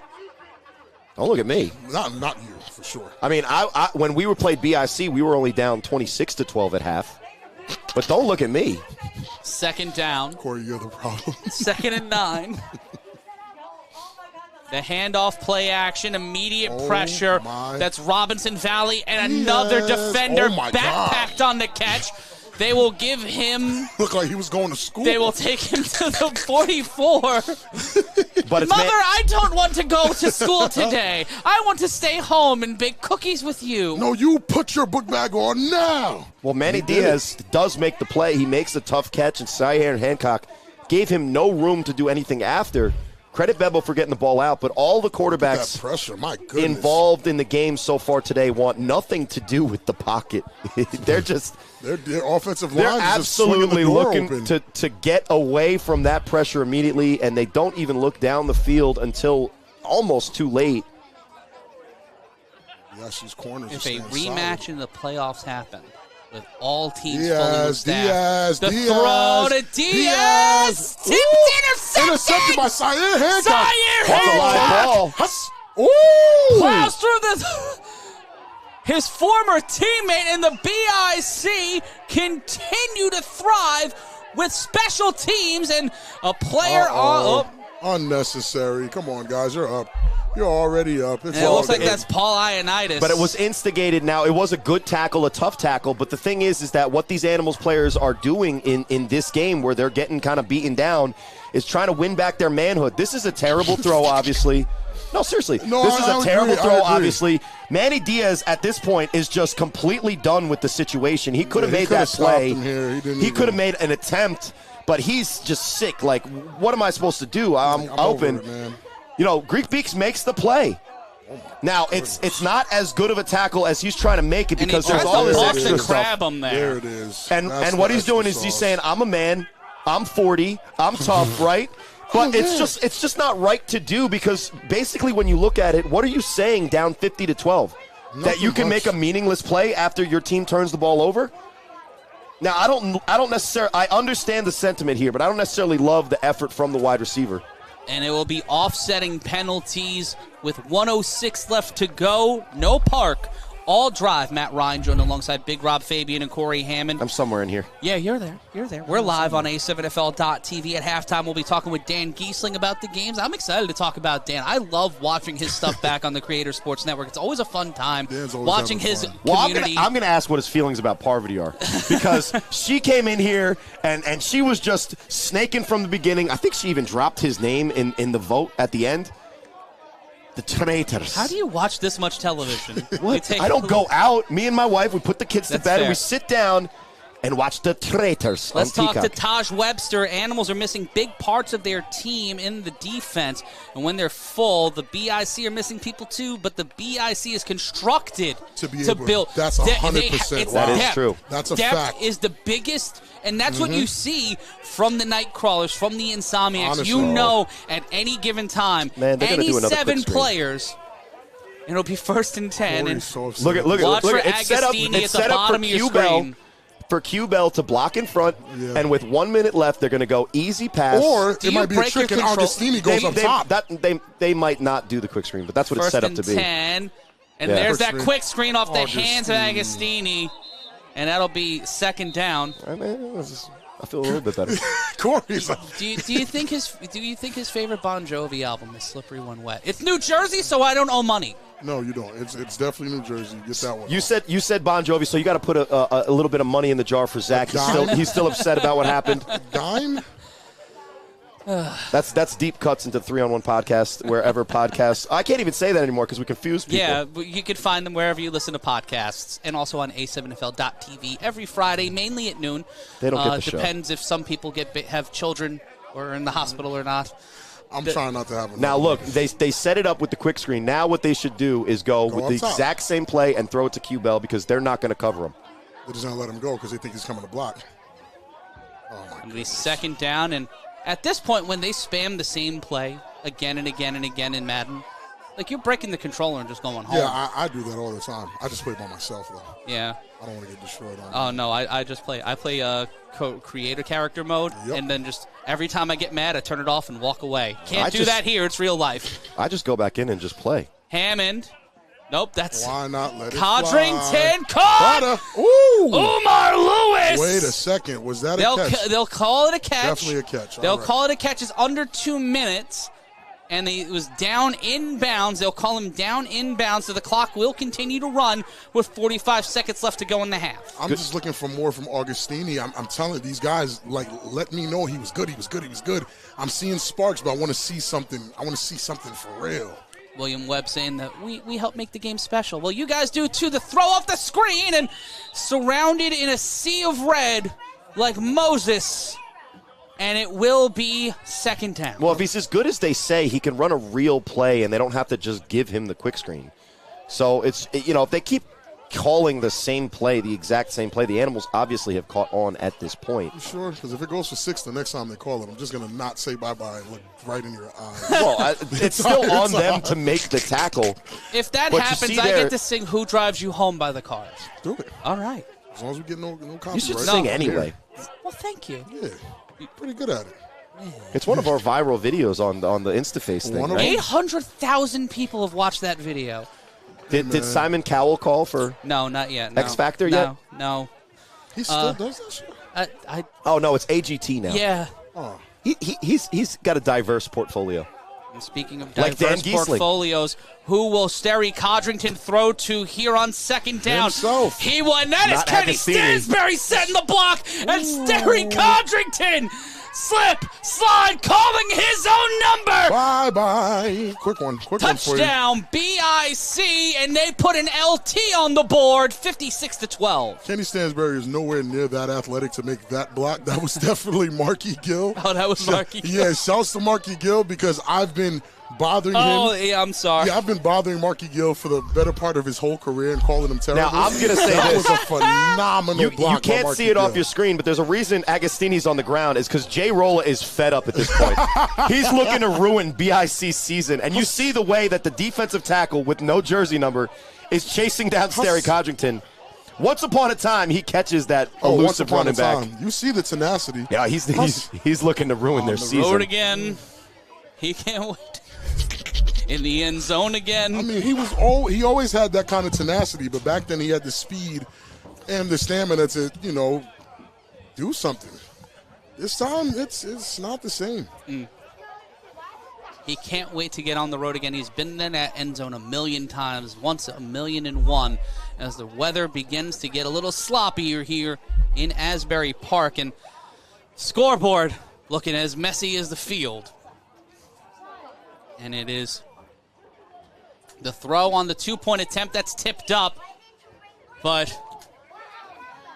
somebody's feeding Sterry that Corey doesn't like these screens. No, I love the screen. That's one of my favorite plays. Would you put it past any of them to have like an air bud Hold on. We got confirmation that Dave Valley is watching the live as it goes on because he made the reference to the basketball crossover from the sideline. So Dave Valley is watching in real time us commentate his game. Does he have ear pods in? I don't know. Like Sherrod Savans? Well, Shout out to Rick Ratty. If you can't lock down an AirPod right now or an earbud, so you what can do we lock in to your natural beauty by empowering it with Locticians. Scan the QR code now and connect with a verified Loctician or natural hair care professional in your area at Locticians.com. And we were talking about trying to do a lockdown play of the day for Locticians, but every time the BIC defense steps on the field, gentlemen, 12 points on the board for Silk City. Both of them earned on untimed downs, back-to-back 3-on-1 returns. And now with the Animals getting that chance again on an untimed down with 17 seconds left to go in the half, they also have to throw the ball off to the BIC to start off the third quarter. This is interesting. Ghost has the capability of scoring here. Dwan can't throw. Well, and he's still here for it. You know what I mean? He wants the chance to make another play. And that ball will be dead. That has to get past the 25. It has to go 35 yards on the fly. I don't know why. Why does John Columbia keep kicking the ball? Imagine that man playing soccer. He's just too big, man. You can't be playing soccer like that. John, dudes that play soccer like 5'4", like 110. Do you think that they can stop? Do you think it's because they believe they can stop him on the dead ball run and they kind of want to taunt him? Dwan can normally throw that far. Is it the wind? Because the wind is blowing. And the ball is wet. It's the gloves, honestly. Because we saw the wind is blowing in the opposite direction of where the BIC is throwing the ball. The throw. John Columbia's hair's in the wind. Agostini might be a game changer, but this is an opportunity for the Animals to score on an untimed down. Pushes through, finds a way to the 40, stays upright, tries to get through the defender, but gets to the 50. He still has the opportunity on those plays if he gets one more missed tackle to take it to the house. A return to the 50 is a great place for the Animals to start. Now, they only have 17 seconds left, but they do have the 2 timeouts. We talked about this one before, but thank you to Justin Durea for donating to the Super Chat. If you're watching on YouTube and want to throw the boys a little shekel, some cash, some post-game sandwich money, you can donate to the Super Chat. $2. Appreciate it, man. $1.99 or however much you want to send us. Or you can go to a7fl.com/gear, but thank you to Justin Durea. I'm not jealous of quarterbacks, no matter how. Or just send us an electronic vehicle to the field. I'm not jealous of anyone. Anybody who has to run away from Dave Valley, I feel bad for you. I've just literally I'm happy there. to be here in the shipping container with you, gentlemen. With Rob, Corey, I'm Matt Ryan. See, that's the thing. You don't run away. You just stand there and throw the ball on time. Bro, if I'm Bebo, I'm going straight for Diaz with JJ covering. Doesn't matter what's going on. Watch Frazier, though. The throw rolls out to his right. And being able. Diaz comes back for the ball. Diaz is there. Diaz is there open. Bebo trying to get this ball off, and he is just finding nothing but BIC defenders, almost intercepted, and it will be second down with 2.2 seconds left in the first half. It's just too much pressure for Bebo at this point, and I can't even blame him for not being able to locate a wide open Diaz who was wide open for a pretty hot minute. Number 14, he left the chat. Divine Epps was watching along. He's injured, was not active in the lineup today. Definitely a playmaker, and definitely would have made a difference in a game like this. Well, not on plays like that, because if Bebo's the quarterback and the first move that he makes is to try to escape the pocket, he's not looking downfield to find anybody open. And the fact is, against BIC, you're not going to have time. You have to look downfield. And sadly, not in the lineup today as wide receiver, but in the lineup online at left chat. Yeah, I mean, Zach Morgan. Look, we've got some great participation from guys in the chat on watching their own team. It's a great way to help your team win the game. The snap and more pressure. Diaz in trouble. Diaz Bevel can't throw that far. You got to come back to the ball, man. Throws, and that one, little too excited on that play was number 13. That's Curly Sav. Calls himself top floor, tried to go for the sub-basement on that one. But it's the end of the first half. 56-12 your score. Be sure to lock everything down with Locticians. We'll take a brief timeout, and when we return, we'll give you some stats, we'll give you some highlights, and we'll give you a famous person. It's the A7FL Games of the Week here on A7FL.TV.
We are back live on A7FL.TV. It's the A7FL Games of the Week. You're looking at Asbury Park Stadium, but up here in the shipping container, it's Matt, Rob, and Corey.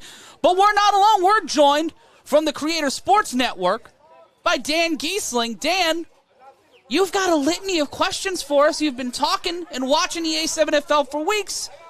Hi, how's it going? What are your questions? First and foremost, you guys do an amazing job. This is such an entertaining football league to watch, and you guys do an incredible job. But that's where the compliments end. I got questions for you guys. And as a viewer and a Silk City fan, I might have missed it pregame. Where is Tendies? David Tender is injured. He suffered an injury between his game in D.C. last weekend and this Sunday. He was a late scratch in the lineup. We covered that early on in the program, but How serious of an injury are we talking? he'll be back. He'll be back for Week 7 on May 19th. Don't you worry. He'll be there for the playoffs. Don't worry. Tendies will be cooking when we're back on May 19th on A7FL.TV. Second question for you. What are your thoughts on 55 for Silk City? That is that's Zaire Santisteban. He's an A7FL vet, a legend. He's got hair that makes me jealous. Okay, hear me out. Like, when you watch him play the game, he plays this game the way it should be played. We're huge fans of him. He's not the biggest guy. But you see the clip right there? He's stunning Stone Cold Steve Austin. I'm just telling you right now, if I'm such a huge fan of 55, he plays this game the right way. But speaking of 54 Stone Cold Steve Austin, I don't have a ton of information on him for Trenton. He has to be a Division I lineman, right? Like, He was a Division I lineman. He's a Division II line coach right now. He's a lineman by profession, by trade, and by practicality. And you know what? You may need to get his jersey or get a Big Boss Man's jersey or get, another jersey at a7fl.com/gear, because I know you guys have been talking about it on the stream. I know you guys have been wanting the Silk City Animals jersey, but maybe we can see if we can get one of those white and gold Johns for you boys. I'm going to tell you, we saw the U earlier in the season, but I don't think we've ever seen a team like Trenton. And I'm starting to learn, the acquisition process. When these teams are formed, how much movement can they make from team to team? Because to me, it just looks like they're just stacked. I don't see a weakness in Trenton. So it's open call. The thing about the A7FL is you sign up at a7fl.com/players once the season's over. You have until the 5th week of the season, the start of Week 5, the end of Week 4, to sign up and play. If you don't touch the field in that time, you might be able to move around within a little waiver wire system. But it is free reign, and here comes the 3, and there's that highlight of Dave Valley, the big boss man. Hey, listen, it doesn't count, but we can see it. Your eyes did not lie to you. It happened. And this is just going to make me upset. This is nasty. So, Dan, I got a question for you, and we appreciate you watching, and more questions for us as well. But I'm going to ask you, what do you think is harder, winning Big Brother or the Animals' chances in the second half? Jesus. Oh, my goodness. Here's the thing. I got 2 issues with what the Animals are doing. Number one, okay, you got no tendies, so you're limited offensively. But I got more issues with how they started the game defensively. So they're going a 4-man front against zone, a weak zone or zone read, right? So if that one backer, they're one on the inside, if he misses, they're in trouble. So my question to you guys is, and especially you, because I know you're quarterback, and how these teams play, who calls the plays? Because why aren't they switching to a 32? Who is the offensive coordinator? Who is the defensive coordinator? Because there's a couple fixes you can do just schematically to put yourself in a better spot here. Well, one of your favorite players, Jair Santisteban, is one of the kind of general manager, coach-type guys on this roster for the Animals. Dan, I think the tough thing is as you mentioned it before, sometimes it doesn't necessarily matter the scheme because a 4-man line, one of those guys might be spying on the elusive quarterback, Sterry Codrington. So whether it looks like it's a 3-2 or a 4-1, the tough part is when they go to that spread, what do? Do you pressure the quarterback and try to force him into a bad situation, which is what BIC is doing to the Animals? Or do you give a dangerous quarterback like Sterry Codrington time to allow for his dangerous wide receivers like Ashante Worthy, you see here, the ability to get open down the field? So I think more or less it's just a roster situation at this point. You see that the guys that are lining up for BIC right now, at least, are better most of the time than the Animals guys. So could they make some adjustments? Absolutely, and they need to in the second half. But at the end of the day, when you line up in a 7-on-7 league, you got to be better than the one-on-one matchup in front of you. And right now, every single play, it seems, except for the 3-on-1s, it's the BIC winning that one-on-one. So I love that you're looking at it in depth, Dan. Let me ask you this as a quarterback, right? So you're in there. When you're running your show, are you calling your plays? I am, yes. And I don't know if David Rios Bebo, who is the quarterback, is calling his plays, but I will say that from the Animal standpoint, their quarterbacks want nothing to do with throwing the ball on time. They're more focused on getting away from the rush and saving their body than effectively throwing the ball downfield. And look, I played this BIC team, and we didn't win with the East Orange Renegades, but we did have a spread that was, at least at this point, 26-12. So I can feel for these guys. Now, I just stood in there and got... Here's my thing, though. Sure. Like they're outmatched up front. They got Stone Cold Steve Austin, just manhandling, especially number 7, except for 55. So how come they're not in the pocket, like bootleg? At least, like, how did you have success against this D-line? Because I'll tell you how I had success. I had a 6'8" tight end that I threw the ball quickly to. And what you have to do is you have to adjust the amount of time that you're looking to attack the defense. The offensive line has to block better for sure. And what you're seeing from Bebo is he's trying to get out of the pocket. It's hard to set up a 3-man pocket because a 5-man pocket that you're used to seeing 11-on-11 has different angles for the quarterback to sneak up into the pocket. What you see with a 3-man offensive line, and those angles are a lot sharper on, like, we'll say that triangle from the defensive ends, pinning their ears back and running back. When you step up into the pocket and Dave Valley, Stone Cold Steve Austin is right there, there's nothing that any of these Animals quarterbacks can do. You saw what Chris tried to do in the first couple of drives. You see what Bebo has been able to do when he's able to slip through and get the rushing yards. But as far as passing the ball, we're just talking about the front 5. The corners for BIC are draped all over these receivers, and we've only seen Manny Diaz get any type of separation. That's it. Well, and that's the thing, and I don't know, I'm definitely, like, critical of some of these guys, but, like, the first half, Manny Diaz non-existent, and the one ball he gets, he gives up on it, doesn't make a play in the air, doesn't try to bat it down, play. Doesn't go after the corner. So yeah, this let me play ask right you here. this, because I know you've been in these battles. When the score is out of hand, like, do a lot of your guys, like, throw in the towel, or Rob, I'll let you speak for me. Well, for Corey, I'll speak for Corey. Yeah, Corey doesn't speak. I don't. He won't give up on the play or the game, but a lot of guys do tend to, I want to say, give up. Well, we can't even say it in a nice way. You could see the frustration because this play right here. You guys see this play? Yeah, absolutely. That's the play that you're talking about. He could have made the play. He could have stopped him. He located the ball in the air and saw that it was such a poorly thrown ball that it affected his mood. Right? Well, let's run through some stats really quick to get Corey. Give me some stats. Sterry Codrington, 6 for 8, 177 yards, 2 touchdowns. That sounds like he's throwing bombs all over the field. That's 6 quick screens. 2 rushes, 63 yards, 1 touchdown. Sheesh. And the BIC rushing to the right 53% of the time. Running 53% of the time, to the right 55% of the time. Under 10 yards for the Animals, 70% of their plays. And thanks to David Soberman, our stats whiz, and Cole Gardella for putting together the numbers and making sense of them and finding the things that we need to make sure that everything makes sense for you guys watching at home. You know what the Animals need, Dan, is to go onto the sideline and get one of those players that's wearing the black and the gold and form a traitor alliance to get something. Go ahead, Dan. No, I got you. But listen, because I don't want to dunk on Diaz, but he's so talented. He is one of the better. We say he's one of the better wide receivers, especially rookie wide receivers that we've seen in this league. But we got to be honest, Dan. He's getting locked up. He's dealing with probably. He's not. He's open at times. Yeah, but he's dealing with the best corners, quite possibly in the league right now, in H3, in Kels Gallimore, and Sire Hancock. That's not a fun rotation to deal with. And what I'll say is how Dan started this interview is he's frustrated that David Tender's not in. True. Dan, guess who's more frustrated that David Tender's not in? It's his go-to wide receiver, Manny Diaz, who wanted to make this a statement game, who wanted to have the chance to show the Creator Sports Network to your viewers at home and everybody watching this game that he's that type of player.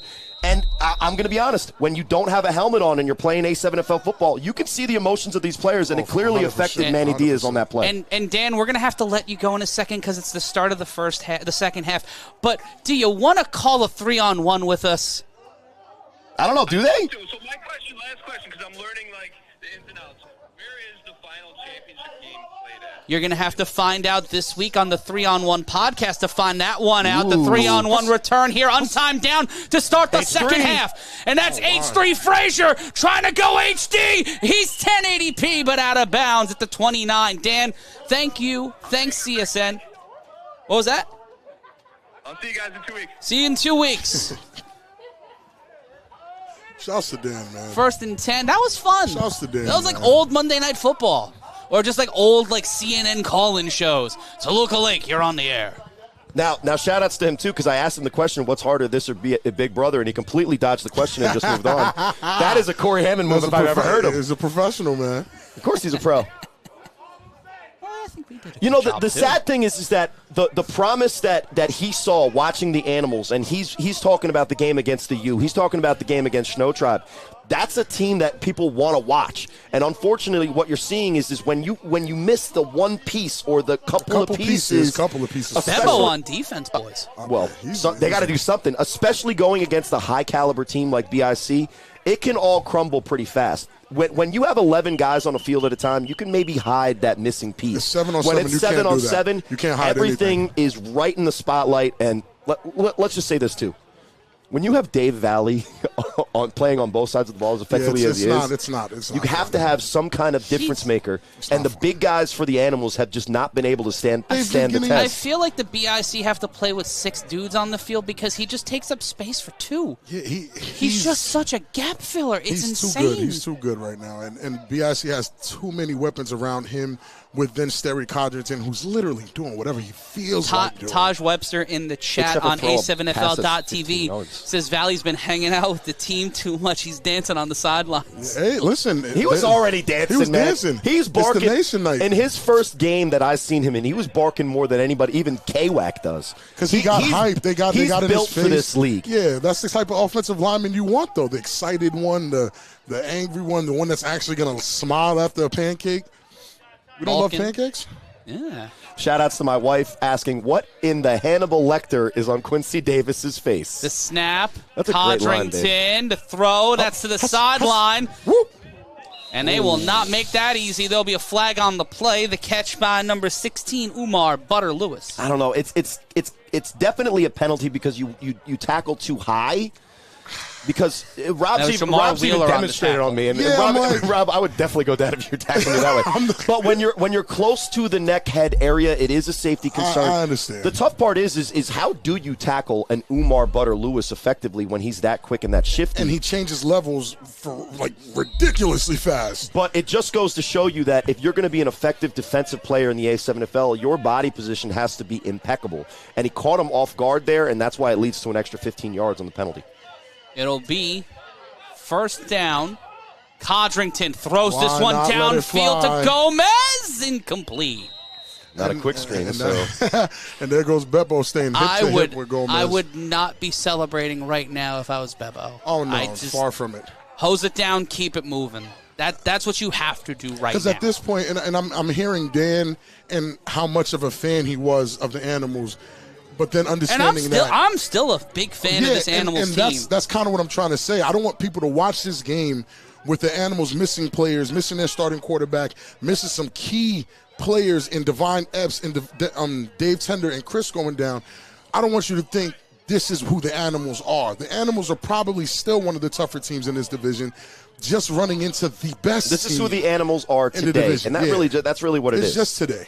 And it will be second down, the snap by Codrington. Codrington throws, caught. That's Trey Robinson. Robinson says, unhand me, sir. Trey Robinson finds the sideline. Trey Robinson wearing 32, but that equals 5. He can't make it 6, and it will be first down BIC. He leaks out of the backfield, gets into the flat. Sterry finds him. It's a little behind him, so he has to catch it. He makes the adjustment. Well, a man immediately gets on him because it's not perfectly covered out of the backfield, but he's close enough that when the ball's behind him, Trey has to adjust, makes the catch, loses momentum. Trey's break tackle is insane, though. The Yeah, first guy's probably that's never one of gonna the hit things. That's one of the things about some of the playmakers on BIC. You see guys around the league. Take a look at this. Look at the balance and strength that he has. He's one-on-one with Wheeler. Full wrap. Get off me, young man. Unhand me, you two. And that's one of the things you see about the playmakers from BIC. Not only do they have the speed and the agility, but they also have the balance and strength that separates them and makes it so that these quick 3-4 yard throws turn into 50 yards for Sterry Codrington's ridiculous Madden stats. And look at this, Bubba. Why are you dancing? This is not about cha-cha-cha. Move. And here's Isaac Gomez again. Gomez. Too easy. Shout outs to Q Bell on the block. Shout outs to the offensive line. Three times. And he does know how to count. Three times. Let's go. You think I'm not going to say it. You guys call him the nickname. The fact is that he's scoring at will against his former team. He ain't making just drums. He's making points. Touchdown BIC. My Spice with the TD. Munching up yards just great off blocks. Of this here. And it's not just Valley that's a great blocker. Look at Quincy Davis. Look at downfield with Q Bell blocking Diaz. Those are the things that win you championships. And this is a man that wanted to prove a point. He's just finding it. The problem is, though, Matt Ryan pre-Vegas race is scoring on that play. Oh, my goodness. Before my knee. Before the knee? Well, you won. Before Rob was yelling, Ricky! Well, it wasn't you that got dropped, though. We don't have to talk about that part. I was talking about the athleticism from my friend, not the unathleticism. I watch that at least twice a week. Bro, it originally had like 500 views. I had like 400 views of it. I'm not going to lie, and I think I was responsible for the other 1,000 that came later because I watch and laugh. That's got to be the most viral video that we ever should have. But here's the extra point. The two-point attempt from the 10-yard line. What an experience. Oh, this is what our job is. Codrington to throw, and that is out of reach for Valley. Man, if you send out the BIC looking to Ryan, go to the film. When you send out your great blocker, you gotta capitalize. Ryan, go to the film of me throwing to Rob. Go to You're just calling up highlights now? What in the world? I have a vendetta against Sterry Codrington's Jamie, find this clip for me. He said, go to the film of me throwing to Rob is insane. Corey's got that new dad energy. He does. No, I'm just mad that he has 280 yards on eight quick screens. I wish. And it is a well-placed ball. Valley almost caught that. Let's not blaspheme. I'm just saying, I catch that. Well, you're Big Rob. Hypothetically, you are 100%. I got proof I caught. And you know what? If you want to find that highlight. Where? You know what you got to do? You got to get into the Scene machine. Use the interactive AI video tools from Scene. Leave on the extra E for excellence. Scan the QR code now if you're a content creator or you work in the content space and you want to maximize the monetization of your videos. You got to love the alliteration there. Head on over to Scene right now. Scan the QR code or see what Scene can do for your business by heading on over to A7FL.tv. I'm Matt Ryan, joined alongside Big Rob Fabien. Whether you're watching us on CSN, HBCU Plus Caffeine, or A7FL.tv, we're so glad you're spending a dreary but fun Sunday.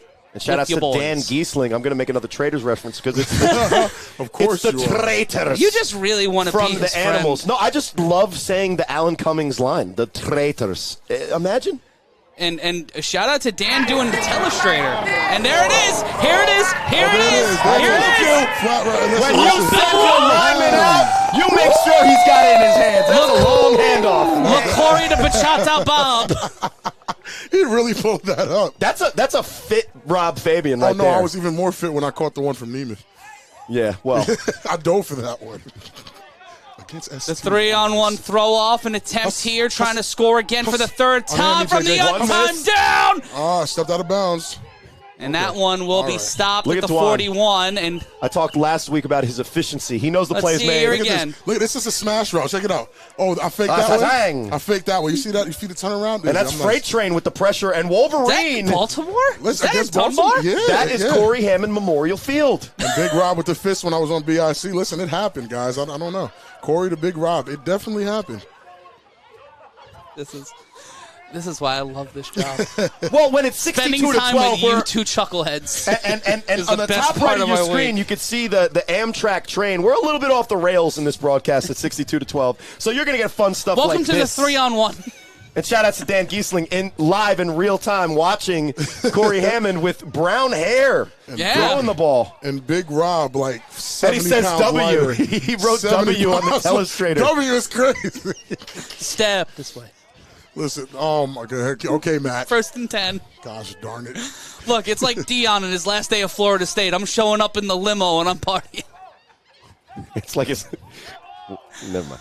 Oh, and there will be a chance for the Animals to score on 1st and 10 as they're at the 40-yard line. But you see out there, they got Ghost in the backfield. He's probably going to get the handoff on this play because he's one of the only players that I see that is still about that life. 7. Oh, my goodness. There it is. Too much pressure. No. And that, I think, is what's being taken away. You guys got to realize that when the pressure is that ferocious up front and your offensive linemen are not giving you even a sliver of time. Oh, my goodness. What is this? It's Jay Roller. It's Jay Roller footage. Just in case you guys thought it was a joke, this is when he was scary for real. Oh, this is Marcel Bates, too. This is another big guy that was a threat. He was dangerous. Dangerous big fella. And there's the There's Manny handoff. Diaz on the quick screen. And the Animals look to move the ball down the field. It will be 3rd down after that carry. Well, you know, quick screen's been effective today, but the reason I like quick screen is because it is an ability. Stop. It is. I'm doing real football now. I'm sorry, Corey. I'm sorry. There's Bebo again. Oh, wow. They're blocking. Oh. A flag on the play, and it's on the BIC. Yeah, something was wrong. He had time. Right? I said, wait a second. Play. Oh, they called timeout. Okay, makes sense. But no, the quick screen, when you effectively use it, it's a way to kind of get a running game going out of the box, because sometimes defenses are going to load the box. You're not going to be able to get the running game going. What's this? This is coming Jay in Rolla. from the stats team. Ghost return yards 255. Animals offense 60. That's a tough 60 as well. He's showing you from the era we played in. That was rough. Yeah, he's showing the field is the worst part of that. The field, right? The field's the worst, but. Man, Rob named it the glass in grass era. Yeah, for real. There's a glass in glass. Crazy glass work in glass. out there. There's an HD era, and you know. I love your eras. Where we at? Shout outs to the table. Let's see if we're in the KWAC era, right? The Patriot. No, why'd you do that? And the pit bosses with under 4 minutes are driving, but the Animals on 3rd down, and there's Bebo Rios screaming down the sideline. It'll be 1st down, getting past the 50. It'll be 1st and 10 for the Animals with a lot of time and a lot of football left to play. And that's kind of what Dan was talking about. You want to see more of those design plays to use your players to be able to effectively attack the defense with what they're good at. Hurry up. And this might be a free play. The throw intercepted. Thank goodness it's a free play.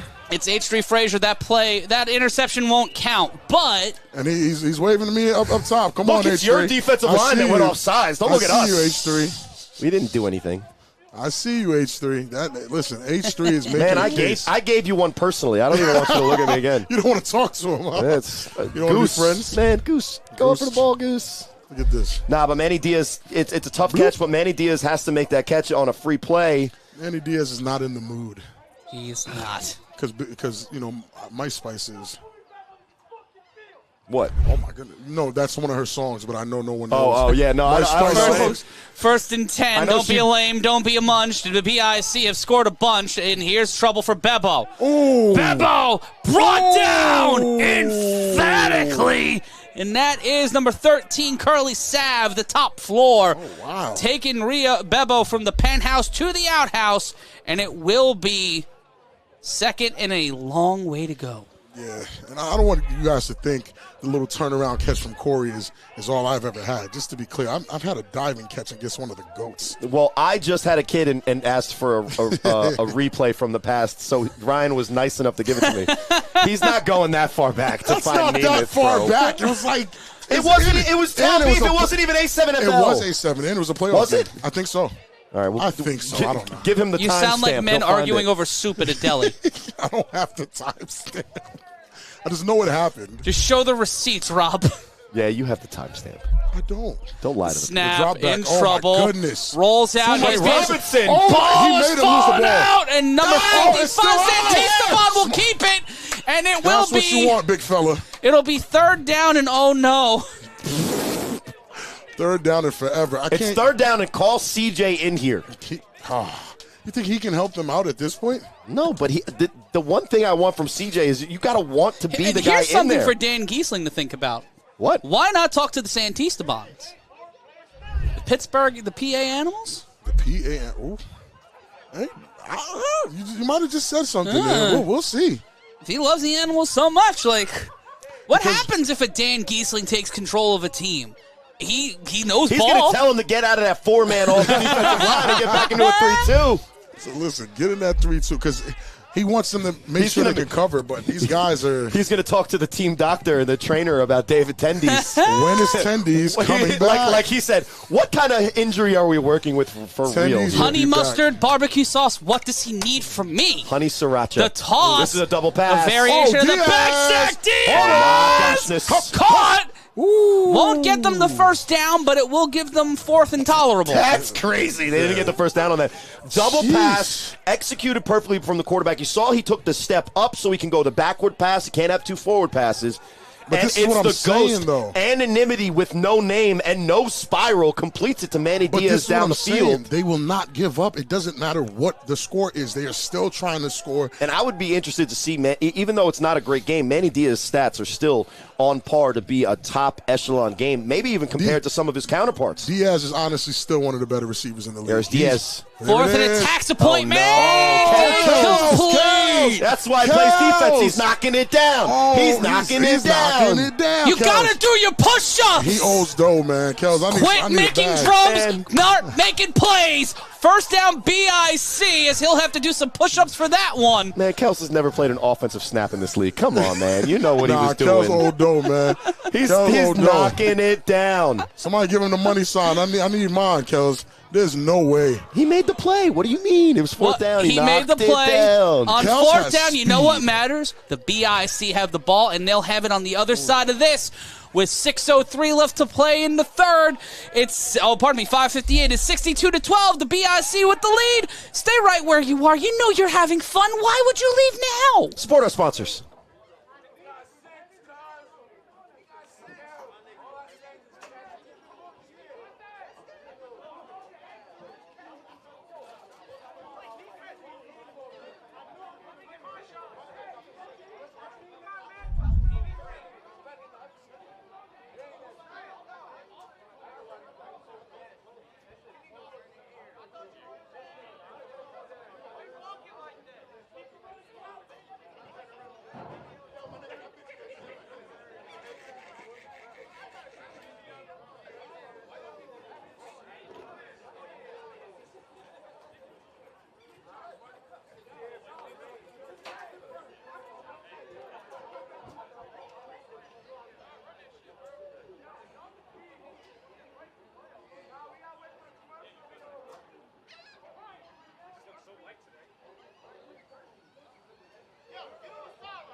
Como ça va? Je suis Matt Ryan, joined alongside Corey Hammond and Big Rob Fabien, live on A7FL.TV. Comment tu t'appelles? We're using those 2 semesters of college French I failed to say hi. How's it going? Bonjour. Bonjour. We're trying to expand the audience into Quebec and most parts of France and even into New Orleans. Ooh. When they say yes, Oui. It sounds like a duck. Sounds like Waluigi. Wow. Wow. Shout outs to my Quebec friends. Waluigi is a lanky guy. I feel like he would make a decent cover corner in the A7FL. Nah, no foot speed. No foot speed?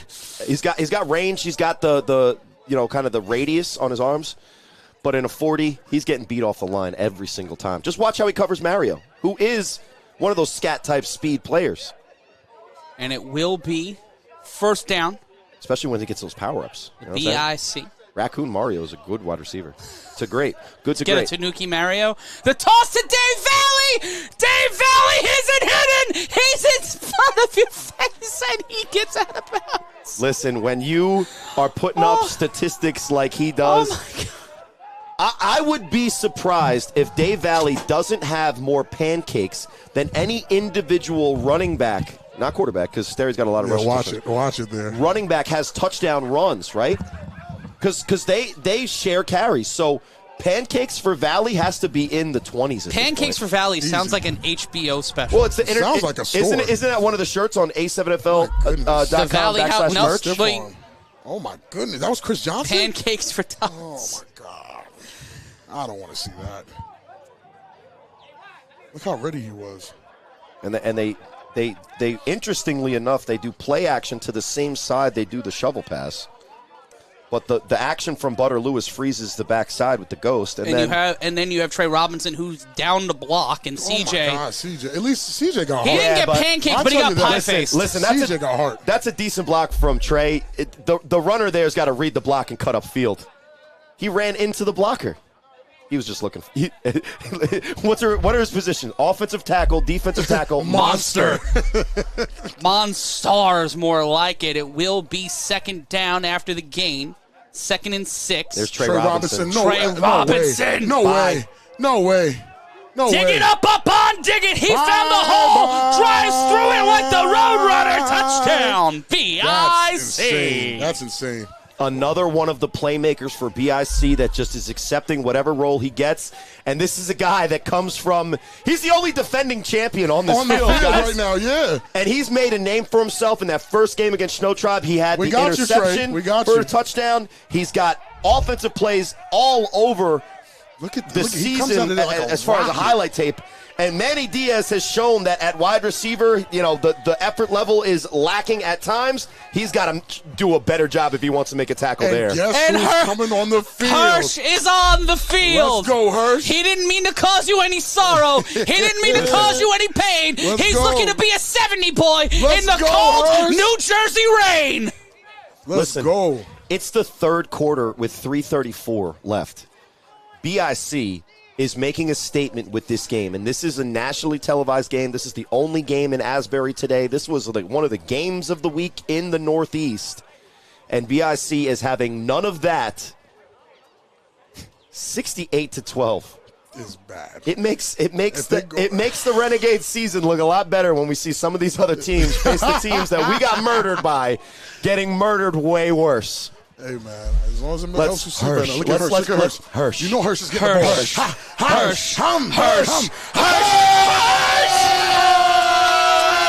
Let's go, Hirsch. Let's go, Hirsch. And the sideline erupts for BIC, and rightfully so. In his last season in the A7FL, Michael Hirschwalker, the first one in, the last one out, walks into the end zone.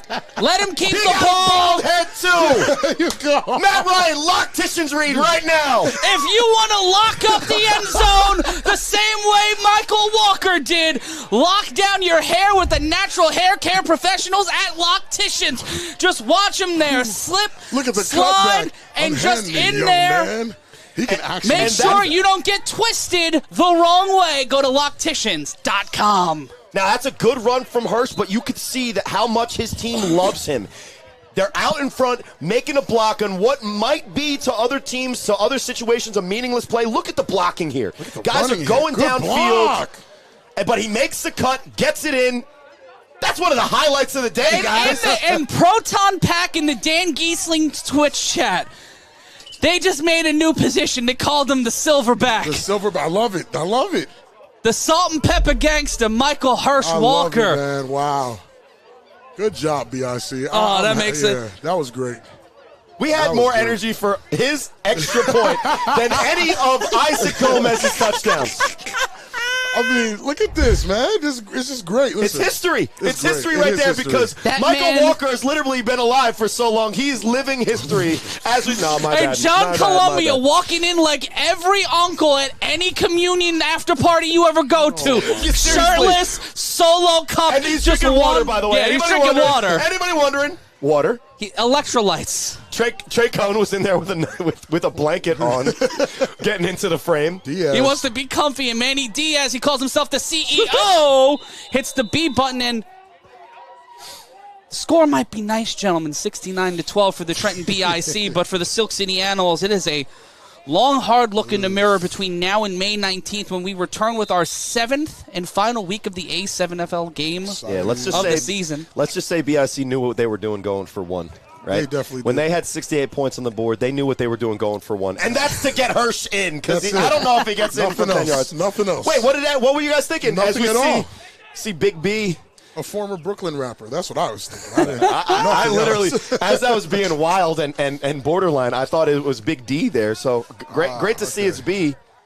Great to see it's B on the back. Shout out to Justin R. donating $5 to the cause. Listen, I'll just say it. Sometimes you're the dog and sometimes you're the tree.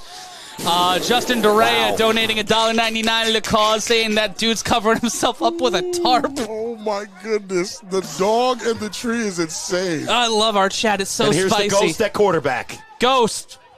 They're blocking. Looking for an opportunity or an option. He is being chased down by Goodrich. He will get on his bicycle. He'll try to get past the first level of defender. He does. He stays in bounds. He gets to the 50 and he's brought down, and it will be first down. Cedric Goodrich with the and ball. That's the the famous A7FL going all the way back to Town Beef play call, right, Rob? What? It's the all right, I'm going to run around and let's turn it into a 3-on-1. Right. And they put the 3-on-1 returner back in at quarterback.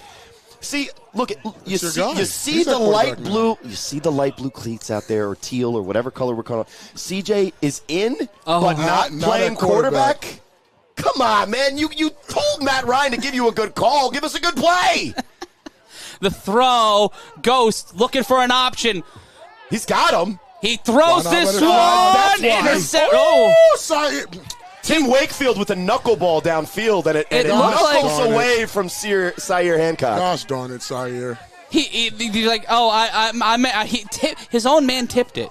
His own man stole his INT from him. Hold on. Going in on defense? As he should.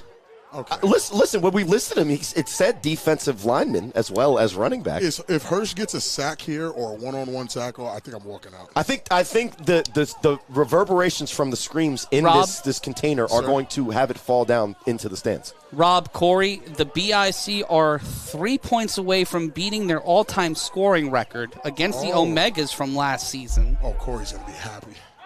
And the snap. Quarter left. Hirsch with the pressure. Whoa. Hirsch gets off the chip block from Kessler. Oh, my God, wait a second. Hirsch giving chase, and he will. Okay, Ghost. Got the play going. It's gets to the 40, gets to the 35. He changes time zones. And there's flag on the play, and he's brought down at the 20 by number 13, Curly Sav. No. What happened? Well, listen, when you throw the ball the way that he did on the previous play, you have to then turn it into a run play every time. And it is a final in Las Vegas. Wow. The Pit Bosses defeat the OTT. Congrats to the Pit Bosses. 19-18, so a huge upset. The apple cart in Nevada completely gets overturned as the Pit Bosses play spoiler and get their second win. Well, and OTT's focused on being in the top 10 and getting attention more than they are closing out a game that they were up 18-13. Grand opening, grand closing. Bye-bye. Do the job, and then you'll get the attention, not the other way around. Hey, man. Shout out to G Hurd. And no one playing tic-tac-toe, no one playing rock, paper, scissors, or Uno. Penalty on the offense, so that will come back. That's Kenny in the tarp, though, right? That's got to be. For sure. No one's that big. He looks like an anime villain with a huge on the cape. Pass rush. Look at that. He broke through the defender. Watch this, man. He is almost 60. I am 15 years young. I'm 20 years younger than Hirsch, I think, at minimum, and he can still do things that I'd break down like a used Buick. I wouldn't do any of that. Well, and we also, if we're talking we're washed, old bro. guys, Hirsch not washed. I'm definitely washed. The snap in trouble. Oh, goodness, Cedric. Shedrick. Goodrich, the throw, and that one is complete to somebody, but not on his team, and it will be second down. CJ, I'm begging you until go out there and say, CJ, play quarterback. Just throw it, Rox. Throw a spiral. CJ to Diaz sounds great. Why am I laughing like... We're having fun. I'm laughing like Smokey and the Bandit. We're having fun. Look at the score. Everybody's happy, except for Animals fans and Dan Giesling. Sorry, buddy. Dan is smiling somewhere, right? He's just writing. He is question watching marks it with the sternest face. Whoa. In trouble. Stone cold. The throw caught. Oh my goodness. First down. Macho. And Macho gets to the 25, and it will be first down, and it will be the end of the third quarter. And at the end of the third quarter, the mercy rule will be enacted, and this game will be all over. The BIC will not get a chance to make history, but the final person to cross into the end zone was Michael Hirsch Walker as the BIC set the tone for the playoffs, walking into a potential bye week as the number 1 seed in the Northeast. And unless a whole bunch of things get weird, it'll be the Patterson U, the Watchmen, and the Animals at the top of the division. And at 7 o'clock, it will be the Insomniacs and Sickwit battling, gentlemen. Can't wait. In a Game of the Year candidate. Corey, you seem to think the Sickwit have a chance to pull off the victory today.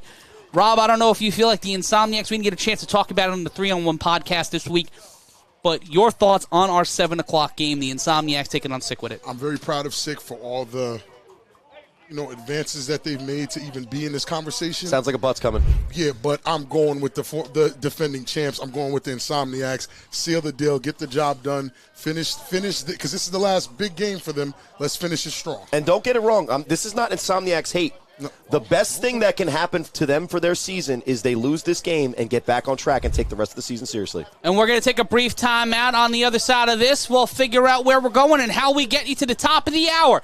The BIC with a very nice score at 69-12. They get the win in Asbury Park. We'll be back with a recap. It might be happy for some and not for others. We're back after this.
Welcome back to the A7FL Games of the Week on A7FL.TV and also on Caffeine, the Creator Sports Network, and wherever in the grand expanse you are. I am so happy to be joining you alongside Corey Hammond. Big Rob getting the post-game breakdown on the field as we'll take you through the top of the hour to get you ready for Sickwit and Insomniacs. And you know what? We've got someone joining us here. Grab a headset, sir. And it is the live post-game show. Carl Meisner, one of the minds behind the BIC, wearing his BIC, his Nation World Order hoodie in the studio with us. Carl, congratulations on the win. Congratulations on going undefeated in the regular season. Congratulations on not silencing your phone. But big win today. Isaac Gomez, H3 Frazier, Sair Hancock, a lot of the new players on the BIC showing up, showing out, and proving the depth of this team. What did you think about today's game, and what did you see from those players, and why were they so integral so far this season? So those players, I have to say, that's what makes BIC. You know, the depth all around. Guys, the difference with a lot of teams is guys want to be here, right? Yeah. It's not really hard You're a for us to destination. recruit. Guys want to be here. They want to be here. They're explained. We treat recruiting kind of like an interview process. We let them know what's expected, you know, what you may or may not see each week. And if you're cool with it, before you hand over any dues or anything, moving forward, you know, you accept what's going to happen. So those guys, they come with a ball of energy. They're one of the first people in team meetings. You know, we have team meetings by Facebook Messenger each week on offense and defense. They're the first to run out on the field to congratulate someone else to score. It's just what a team is, honestly. Nobody's perfect. We have our flaws, but it really is a team on and off the field. It's just amazing to see. And it was hard to find flaws today, but Corey, what do you got? Where did Kenny Stansbury find Dave Valley, and where can I get one? Where can I get a Dave Valley? Is there like a store? Is it like a subscription Valley's membership? Alignment RS. I don't know. Like, look. Linescaped. Last year, in this exact moment, BIC was the defending champions, lacking some of the things that we saw today, which is the will to absolutely dominate week in, week out, no excuses, no extra, no nothing. We're just here to win. And we saw today, pretty much from the beginning of the game, BIC dominated this game against a team that we, have grown to respect and root for at times in the Animals. And one of the biggest reasons that I see is that the offensive line this year is a 100% solid, maybe one of the highlights. It might be the best offensive lines in the league, if not in league history. And it might be the feature, group of guys on this team. Look at the other guys blocking as well. Look no further than that run from Michael Walker-Hirsch on that extra point. But you talk about the recruiting, but what is it from the leaders of this team that have kind of refocused and set the mindset for this championship run, which I think was maybe something missing at times last year because you guys had one job to do that you didn't. And if you got questions in the chat for Carl Meisner or for we've got some players. We've got Trey Robinson here. We've got Asbury Frazier up here, who's had a tremendous game. It's a freezing cold day, but for any team that's watching you guys right now across the A7FL, whether you're the Insomniacs and Sick-Witted who play, we'll be taking you guys to the top of the hour to 7 p.m. Eastern, 4 p.m. Pacific for that matchup on A7FL.tv. But for any of those teams that haven't faced you guys yet, that have been seeing it online, that have been talking about it in the comments, online, in Facebook, in message boards, on other podcasts, what can you tell them to expect from a BIC team that looks like world beaters? I can tell you that regardless if it's East, West, Pluto, Mars, BIC is coming with a complete team, complete effort. One of the things we realized last year is we had quote-unquote championship hangover, took things for granted, got a little lazy. Kenny Stansbury really dedicated himself this year to be a head coach. On and off the field, like an actual head coach. We told ourselves there's a lot of things we relied on last year, a lot of players that gave us their word. It doesn't matter who they are. It doesn't matter by name. If you're not showing up, we have no use for you. So what I'll say to the teams is you're going to get the best of BIC regardless of who, what, when, where, how, and why. Carl, congratulations on the win. Very happy to see you get dry, Thank buddy. You, sir. Good seeing you, man. Right, guys, it is the A7FL post-game show here on A7FL.tv. Matt Ryan joined by Corey Hammond. And we've just got a rototiller of potential champions and top players joining us. Come on, we can all squeeze in here. If Rob can fit, both of you can. So as we are prepping for Trey, and I know you don't got a mic, but I'll share. As we're prepping, at 7 o'clock, we're going to get an Insomniac Sick game. I'm going to ask the Vegas guy about that, who is now officially a Jersey guy. Let's talk about this game. Trey, we talk all the time, whether it's Facebook, make sure we just call each other or whatever. And it's well documented, kind of the journey from going and starting in the A7FL Vegas after, your career, when you were what? 16, 17 in PA, going out there, starting with the pit bosses, working in. Last year, you were in a similar situation that you are right now with the Insomniacs. A utility player doing whatever the team asked you to do. And it seemed like, and it's well documented, that you weren't as smiley as you are right now. What's the difference between last year and this year now that you're filling a similar role for BIC, but it seems like you're just having a much better time? Just having fun. That's it. Well, what's more fun with this group of guys in this part of the country with this terrible weather, by the way, than it was last year out in Vegas with the Insomniacs? The loyalty. Loyalty. Yeah, a big thing for me. Now, not to go too far back into it, because we talked first week of the season, you were a little bit, not necessarily as you eating gummy bears into the mic. We gotta coach these guys, fans. But before week one, you were telling me like, hey, they told me what my role is, it's this and that, and I want a big role, but I'm willing to do what it takes for the team. You've earned the right to be one of the bigger roles, if not the biggest playmaker role that's not Ashanti worthy for this team.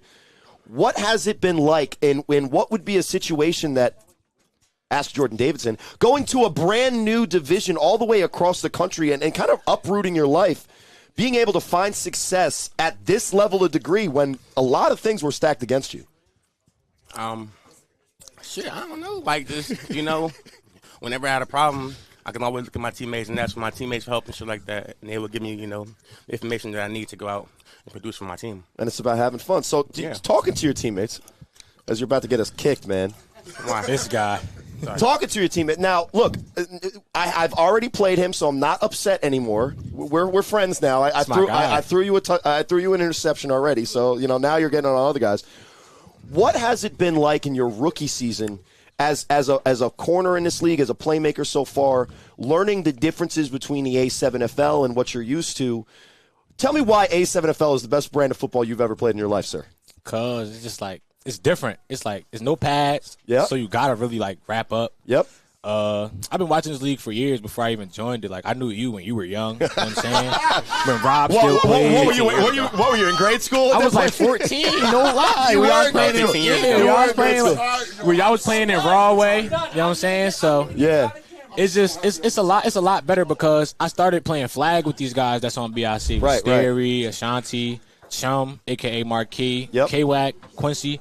So it's just always been a family. Like, I knew these guys for a very long time. So it's like the reason it's the best because it's all family united. It's no politics, none of that involved. So it's like everybody got to just. And one of the differences we've noticed from BIC, because if you go around the league, Tranos, it's the one position at corner that guys are like, oh, I don't want to play corner because you're out there on an island. It's a really tough position because there's usually no safety help, and there's a lot of really great wide receivers that can make you, look be crazy. Well, you could be the focus, but you could be the. We've seen all season with receivers, Corey. Yeah, I mean, I don't want to. You saw Dondre? No, man. I don't want to toot my own horn or nothing, but I ain't give up a catch all season. Not that I've seen, and that's the thing, that you've taken pride in this, that you're just eating that role at cornerback and thriving in a way that I've very rarely seen in this league. And if you can go back a really long time, there's very few corners in this league that are this good. Uh-oh. Dave, come here. If Dan Giesley's watching right now, it's Stone Cold 316 in the building. Give this man a headset. Rob, I'm going to let you talk to the man and tell him what we did man, he should have caught that ball, but you got to talk to your quarterback. We already I was open. You were open, and while your quarterback missed you, and this is no Sterry shade, but Sterry shade, we're trying to get into the shot. These are some big guys in the shot. He had 2 picks on you, Corey. He just wanted to let you know. Well, I try to sugarcoat it as best I can. Big Dave Valley, welcome to the booth. How does it feel right now to be probably one of the only linemen in this league to ever be considered for MVP? Listen, I just come here and I just play my brand of football since I've been here. I was asked to come here. I got recruited by K-Wack. Why he do that? Recruiter of the year. Why did he do that? Apparently, why did he do that? Why did he do that? Is what a lot of defensive linemen in this league are asking right now. As you send them out the club. Listen, man, we saw you do a lot of things today, but none were more special than the play that didn't literally count in the record books.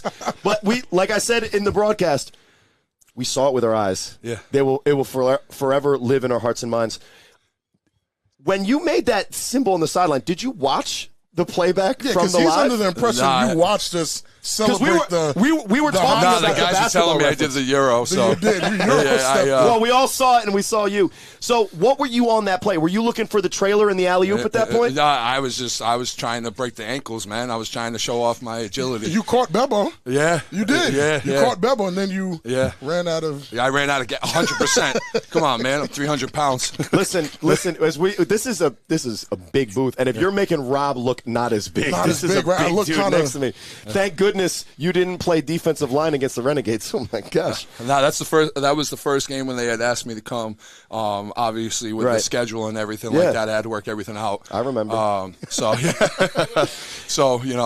You faced a lot of, and you don't necessarily know them by name or by reputation, but you faced a lot of, air quotes, legends in this league. Yeah. Honestly. lots of highlights, but who so far as we see? Here's you with the ball. CJ. Look what he did to CJ. You know, as a blocker, you got to cut in on Trey's block right there. You set up your blocker. He doesn't care. Yeah.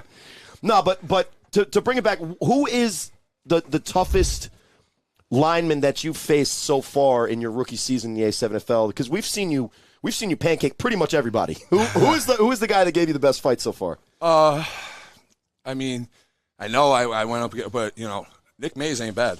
No one would say bad. Absolutely, no one would say bad. No, stop. Why'd you do that? Get out of here. He can't even enunciate why'd you do that. You already ruined the pod. Don't ruin the post game. No, Nick Mays was really good. I had seen Megatron. Actually, the reason why I had been recruited is because I played against the Spartans in a 9-man tournament. Okay. And when they went out to PA, and that's when I met everybody, a part of BIC at the time. Megatron's not bad. I'm just going to be honest. When people talk shit to me, it does something to you. You know what I mean? Well, what's great is that you're literally saying on who's the best you played, they're not bad, and that's still a compliment coming from you because you're making people look pretty bad. You make them look pretty. You're making people look pretty bad. Now you're playing offensive line for a team in this league that if you don't know the history last year. I think that's the one thing that they needed to. They were missing. Oh, I heard the podcast with you saying that. Oh, yikes! There you go. Listen, you look a little nervous. Are you okay? No, he's an offensive lineman. This is my brethren. That's not what I saw. That's because he's having fun. Where did he start? Where did he finish? Give him reps at other positions. But what I asked Carl before. Stop. I just don't know what to ask him because you're supposed to be taking point. I asked Carl before, where do they find you and where can I get one? Right? Because that's what I want. But you're playing with one of the better offenses, and you've kind of solidified that offensive line position, and we can see what the playmakers can do. What do you know about some of the other divisions, and how excited are you to potentially take this dominant performance that we've seen in the Northeast on a worldwide tour? I'm ready to play. Yeah. All right, listen, line them up. That's all that matters. I will let you know on another secret, though. There is somebody else coming. There's a somebody else? What do you mean by that? Another one? There's another one. There's another one. Another valley? If you think I'm a dog. What are you bringing a lion? Are you bringing a polar bear? Is being unfair. Like he's coming to the league, or he's coming to play with you. Oh, he's on BIC. Oh, is his name Steri Cognitive? Because we don't know about that guy. Yeah, we know about Steri. No, he's coming.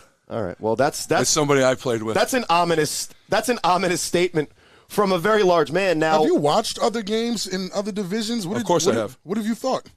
Line them up. Line them up. My goodness, you've seen no threats. Listen, he's a big dude. It's food to him at this point, right? Like I said to y'all, like I come out here, I play my brand of football, I do what I'm supposed to do, and I finish every play like I'm supposed to.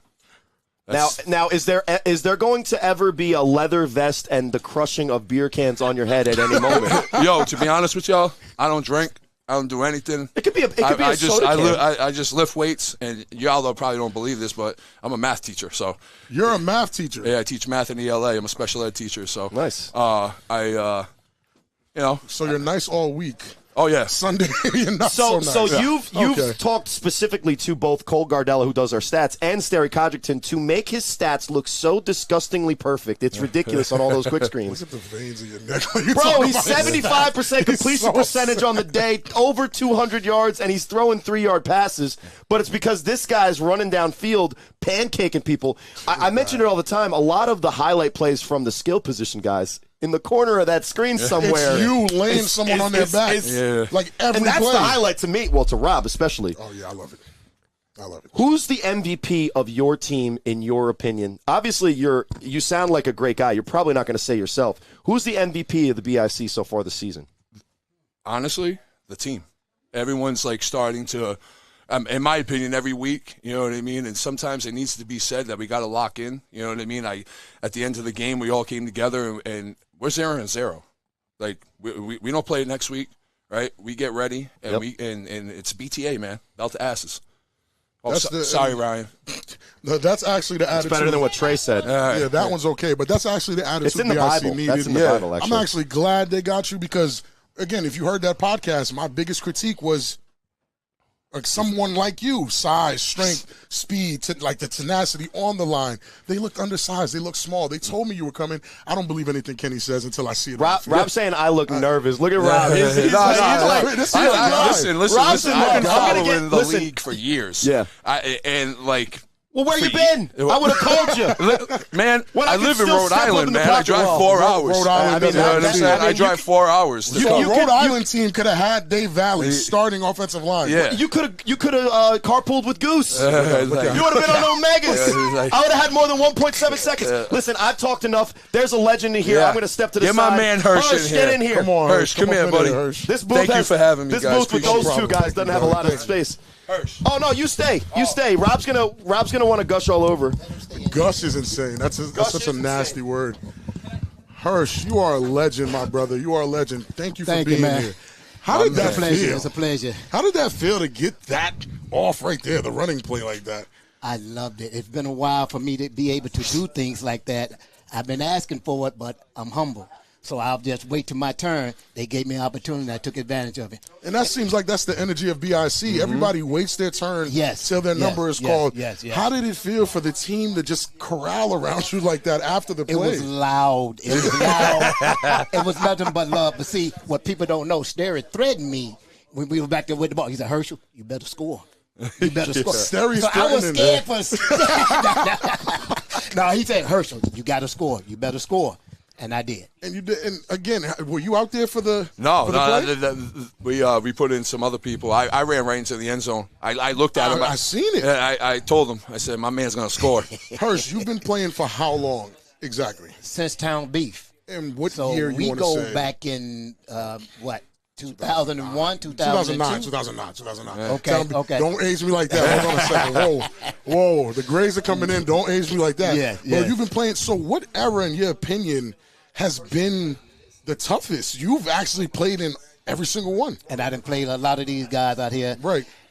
As far as the toughest was back then. Okay. Now it's a lot of political things and different things like that. But right now, I'm loving it. So as far as the talent, because what I can honestly say, talent, finesse, speed, it's this era. Without a doubt. With no question. Without a doubt. You got so much talent out there. A guy like Valley actually is more representative of how we were in the 20-teens versus what it is now. That's why a player like you is so dominant and you pop out on screen because no one's doing what you're doing. Mm-hmm. He don't realize it, though. Yeah, it's the humbleness. Very. It's the humbleness. Like I said. Yeah, there it is right there. My man. Look at that. I got one. Exactly what that meant. Awesome. I got That's one. awesome. And look at the block. Look at how well they were blocking for you. They wanted to make sure you got that. Yes. Good job, fellas. Yeah. But again, I'm noticing the finesse. Is this you've been a fan, Dave? Yeah. And you've actually been around BIC for a long time. Is this one of the better, if not in the top 5, top 3 BIC teams that they've ever had all time? Yes. Okay. Yes. We got a lot of talent out there, a lot of A1 players.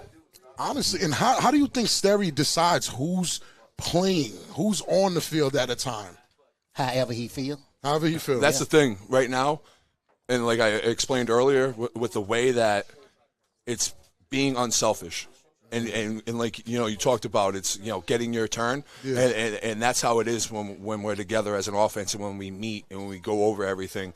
It's about understanding your role. And when you get your call, do your job. That's the biggest thing. Yeah. And even when it comes to the guys on, when we rotate up front and we rotate a receiver and even the backs. I mean, let's talk about it. Like, SJ wasn't here today. He wasn't. Ice Cream Chuck wasn't here today. Yeah, right. You know what I mean? So we have guys that, maybe taking every 2 series are going in and out. Right. And that's what it is. Like, being unselfish, playing good offensive football, and even on the defensive side. And, we just got to lock in like we did today. Yeah, defense was phenomenal. And I get it, because I know we're going to go see on the board, the people are in Virginia. Well, what's more important to me? Honestly, what is more important? Because, truth be told, I could have been at East Coast Nationals, and I'm here. You know what I'm saying? So it's about what's most important to you. And right now, as we can see, with us being here and finishing the way we did in the season, and now we just got to put it together and get ready for the playoffs. And that was actually one of my biggest critiques on the 2022 BIC. Yep. They this wasn't as important as it should have been. And then it put them in a position where they had to fight back, and they weren't as good as I kept saying they were. But this refocused BIC, everything with Kenny, I can't help but say, guys, congratulations. Congratulations. Phenomenal season. Hold on for a minute. I'd like to thank you, too. Thank you. For sure. Thank you. I'd like to wish you guys all the best of luck in the playoffs. Stay healthy. I'm Team BIC right now. One more thing. Talk to me. I'm retiring this year. I'm 60 years old. I'm giving it up. Get your championship and retire. Yes, sir. I got to go with We're right with you. We're right with you, Hirsch. All right. Thank you, fellas. Thank you. We are live here on A7FL.TV. There's Isaac Gomez, a.k.a. Mice, Spice, and Rob. The 3-on-1 postgame's kind of lit. It was, actually. I'm glad the guys came in. They came and gave us a little bit of insight of what's going on in BIC, and it just sounds like kumbaya and love over there. I might want to strap the cleats up and just go hang out. You're staying right here. I might want to go hang out in BIC. And you are staying here with us, too, in 15 minutes' time. At the top of the hour, we'll throw things to the left coast to Dub Alvarez, Chris Vera, and Scott McCorkle, as they'll bring you the Insomniacs and Sick With It in a battle to decide the top team in the Western Conference, as we will get the action for you at 7/4 Pacific on A7FL.TV. Did you actually pick a team? Ooh. Insomniacs versus Sick? I didn't hear that you did. It's hard to vote against the defending champion. It is. As good as Sick With It is. It's definitely difficult to vote against them. The defense gives me concern. Right. It's a lot of the same players from the last time we saw these two teams play. Scott is hurt. Really? Scott's been hurt for a couple of weeks. That's going to be a big question mark heading into that. I think leg injury, nothing serious. Well, you got Zach Luciano who can step in there. You have different options. And with a running game like the Insomniacs have, the depth they have at running back is going to be such a huge weapon. When we talk about the depth at BIC's running back position, Dave Valley could play fullback. Built like the offensive line version of Mike Allstott, carrying that baby down the line, and then that toss to Trey Robinson wasn't the best version of a throw. But Corey Hammond will join us back here as we are with you until 7 o'clock Eastern. Actually, we'll probably be on the air with you for another 10 minutes or so, and then we'll take a break until the top of the hour. And we'll give you some 3-on-1 because Corey, for whatever reason, thinks Sick has an astronomical chance. I think you truly believe, play for play, that Sick got it. Well, what we've seen from Sick this year is that they are committed to making the plays that they need to. And we got a comment on the screen from the Money Man saying the U's about to upset the BIC in the playoffs. Yeah, what? Really? I don't know. Okay. Anything can happen. Anything can happen at this point, yeah. Anything can happen. I mean, it's not unheard of, but usually in the history of this game, the winner of the first game probably takes the series. So, hey, Money Man, if it happens, nobody's going to be more excited than we are to call it. I don't know what you've seen based on today's performance. Yeah, I don't that would say that BIC is headed for an upset. But what I will say this about Sick With It Insomniacs that's coming up at 7 o'clock. What we've seen from the Insomniacs so far this year is that they know that they're the better team, and they don't do things like we just saw BIC do today. They don't show up and absolutely dominate from play one because they know that they're better team. You can call it playing with their food. You can call it whatever they want. And what I'm saying is that multiple times against Sick With It, a team that can score quickly, a team that has a better offense than some of the teams that the Insomniacs have played so far and have allowed multiple times over 20 points per game against some of these teams. Sick With It has the firepower to go up early, and Sick With It, I think, has the experience specifically against the Insomniacs to if they go up, have a game plan on how to survive the onslaught that comes after. The Insomniacs need to be respected. They have a really talented roster. They get Davitt Clark back. They get Danye Lyons back, and they have the type of offense that can score at will, the type of defense that can put pressure on a quarterback. The tough part is if they come into this game with the same energy that they approached every game this season with, that it's just they're better, and if they can turn it on in the second half and win, I think that's going to bite them in the butt. Finally, for the first time all season, for the first time in their existence, And then what we can do is look at the rest of the season for the Insomniacs, because they need a wake-up call. I think this week still need a wake-up call? I want them to get the wake-up call because I want to see great football from a great team, and I think Sickwit's going to bring it out of them with a win today, a big upset win, and finally get a game against Big Brother. Countdown is on to the top of the hour at 7 o'clock Eastern. It'll be Sickwit and the Insomniacs battling for the top spot in the West. But the top spot in the East belongs to one team and one team only, looking to get it back in blood. We will be back with you with Dub Alvarez, Scott McCorkle, and Chris Vera at the top of the hour. But for Corey Hammond, Big Rob Fabien, the Soberman brothers, Cole Gardella, Zach Morgan, and also the lovely in town. Oh, we're going to go to highlights now, and we're going to talk about highlights. That's what I thought we were going to go over highlights and have music over it, but I'm stupid. So we're going to stay with you. But we'll stay with you for the next 11 minutes. Yeah, that'd be nice if you could put music. Yeah, that could be a thing that we could do. But we see here on the highlights Trey Robinson, and a guy right now for the Insomniacs, or even Sickwit, if they had him in this game, if he was back in Vegas, he'd be a huge X factor for them. But this guy who honestly, Offensive Player of the Year, early bid. I just don't see anyone offensively doing better than what Sterry's doing right now. I'm jealous. What did I say, Corey? And these were phenomenal runs by Ghost. We'll get his name soon, but that's the thing about the Animals, is that they're not out of this. They are still very much in the hunt for a playoff spot. Yeah, and if they get David Tender back and they can get back on track with the final game of the regular season, who do they have next, Matt? Who do they have next? The Animals, they are in action on A7FL.TV. The Buzz, right? No, they take on the Baltimore Watchmen. Ooh, so it's going to be that game to decide the 3 seed, and they better get off the schneid quickly if the Watchmen are the team that they need to face. And this is the Animals versus the Watchmen. Yes, That's probably the biggest game, playoff implication-wise, because they're actually fighting for a spot. The Watchmen and the Animals are in the same boat. Lost to BIC, lost to the U. Valley, jeez. And Dave Valley's insane. They've lost to BIC, they lost to the U, and they only have to play each other to see who's going to lose to who here. That's probably one of the bigger games playing in the last couple of weeks. Well, and there's no bigger game to decide who they are this season. Are they the team that actually does deserve all of the praise we give them, or are they the almost team that looks good against the U and doesn't close the deal, that beats teams that they're supposed to, but in a game where it matters and you have to advance against a team that's either on your level or above you, and you just fall short? And I've seen both from the Animals so far this season. What's very interesting, before you said Animals, I thought you were talking about the Watchmen, right?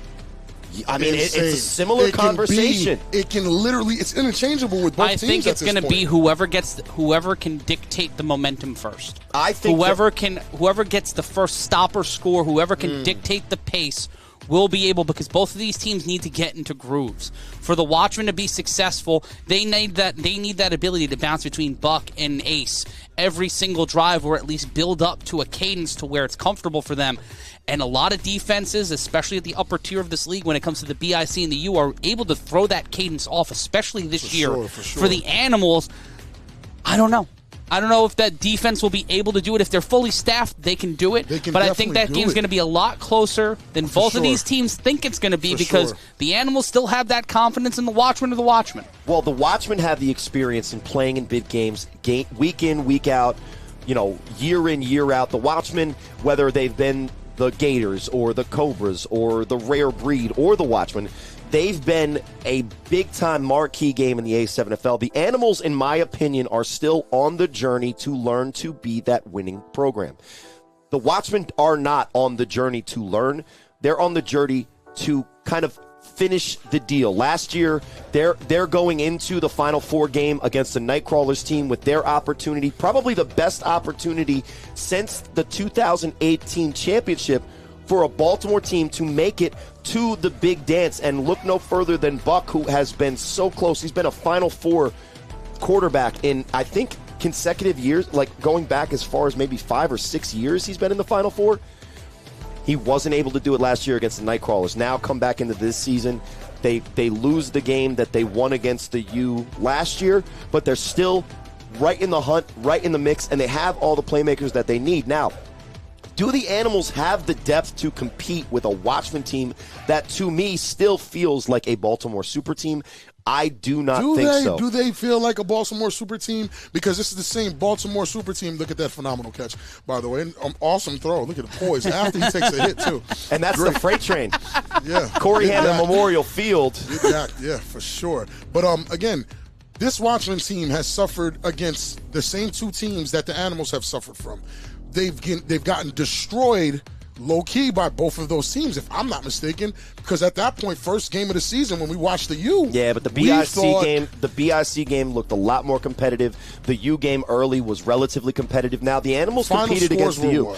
The final score doesn't always tell the story. Because it doesn't tell the story, but it is the final score. But this 69-12 was an embarrassment. It ended after the third quarter. Is it the Watchmen were still only down, what, 20? Fully staffed. Is it 69-12? I'm not sure, and I think the answer to that will be decided when these two teams actually face up, because David Tender, to me, has shown that he can be a difference maker, and sometimes the Watchmen, they can struggle with a quarterback that has that level of athleticism and explosiveness. And we know how that goes, because like you guys said, first mistake, you might be in trouble. But the same Animals teams went to Baltimore and scored 50-something points. But they also let the Buzz, who got basically blanked today by the Patterson U, put 44 on them. You want to hear a secret about that Buzz team that they played? The Buzz team had a lot of new players. Yeah. A rugby guy, a couple other guys. Those same players were there against the U, and I'm pretty sure, and looked a lot different. The U have to handle business. They lost to BIC. They can't afford a loss over there.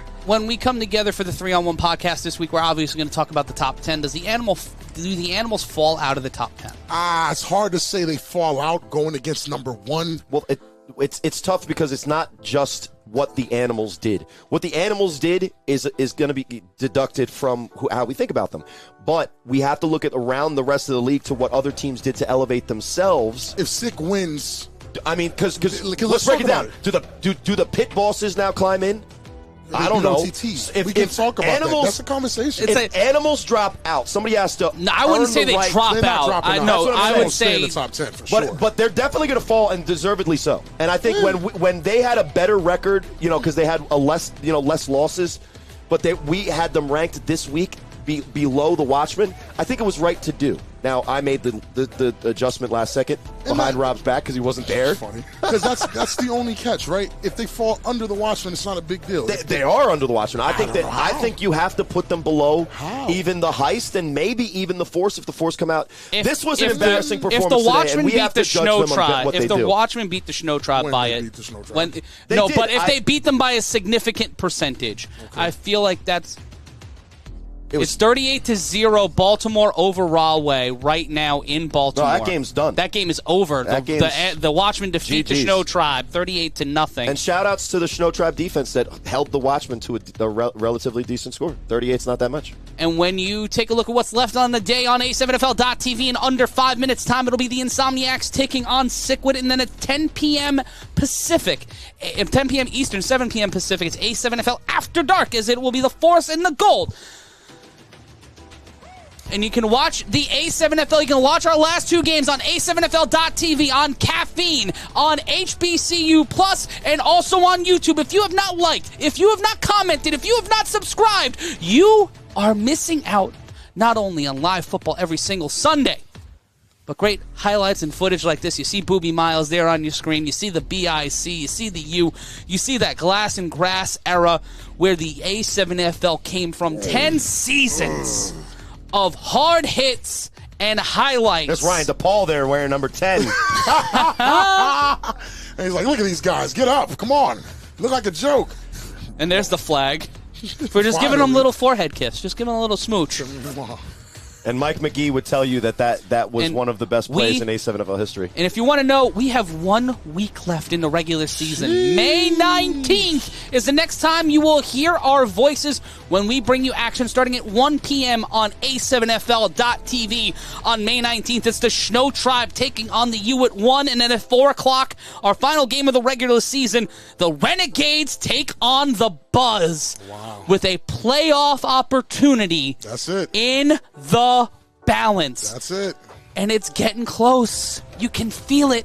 You can feel that electricity in the air. The road to the national championship. The road to East versus West.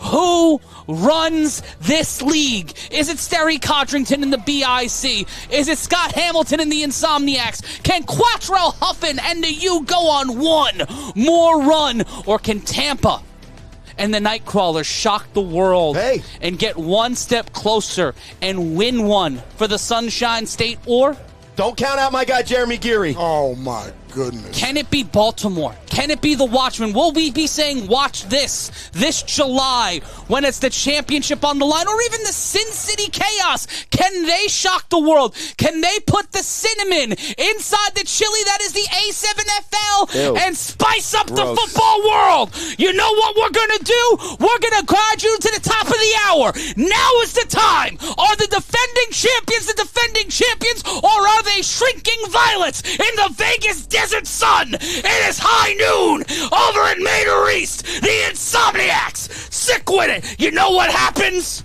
You're going to find out, because it starts now.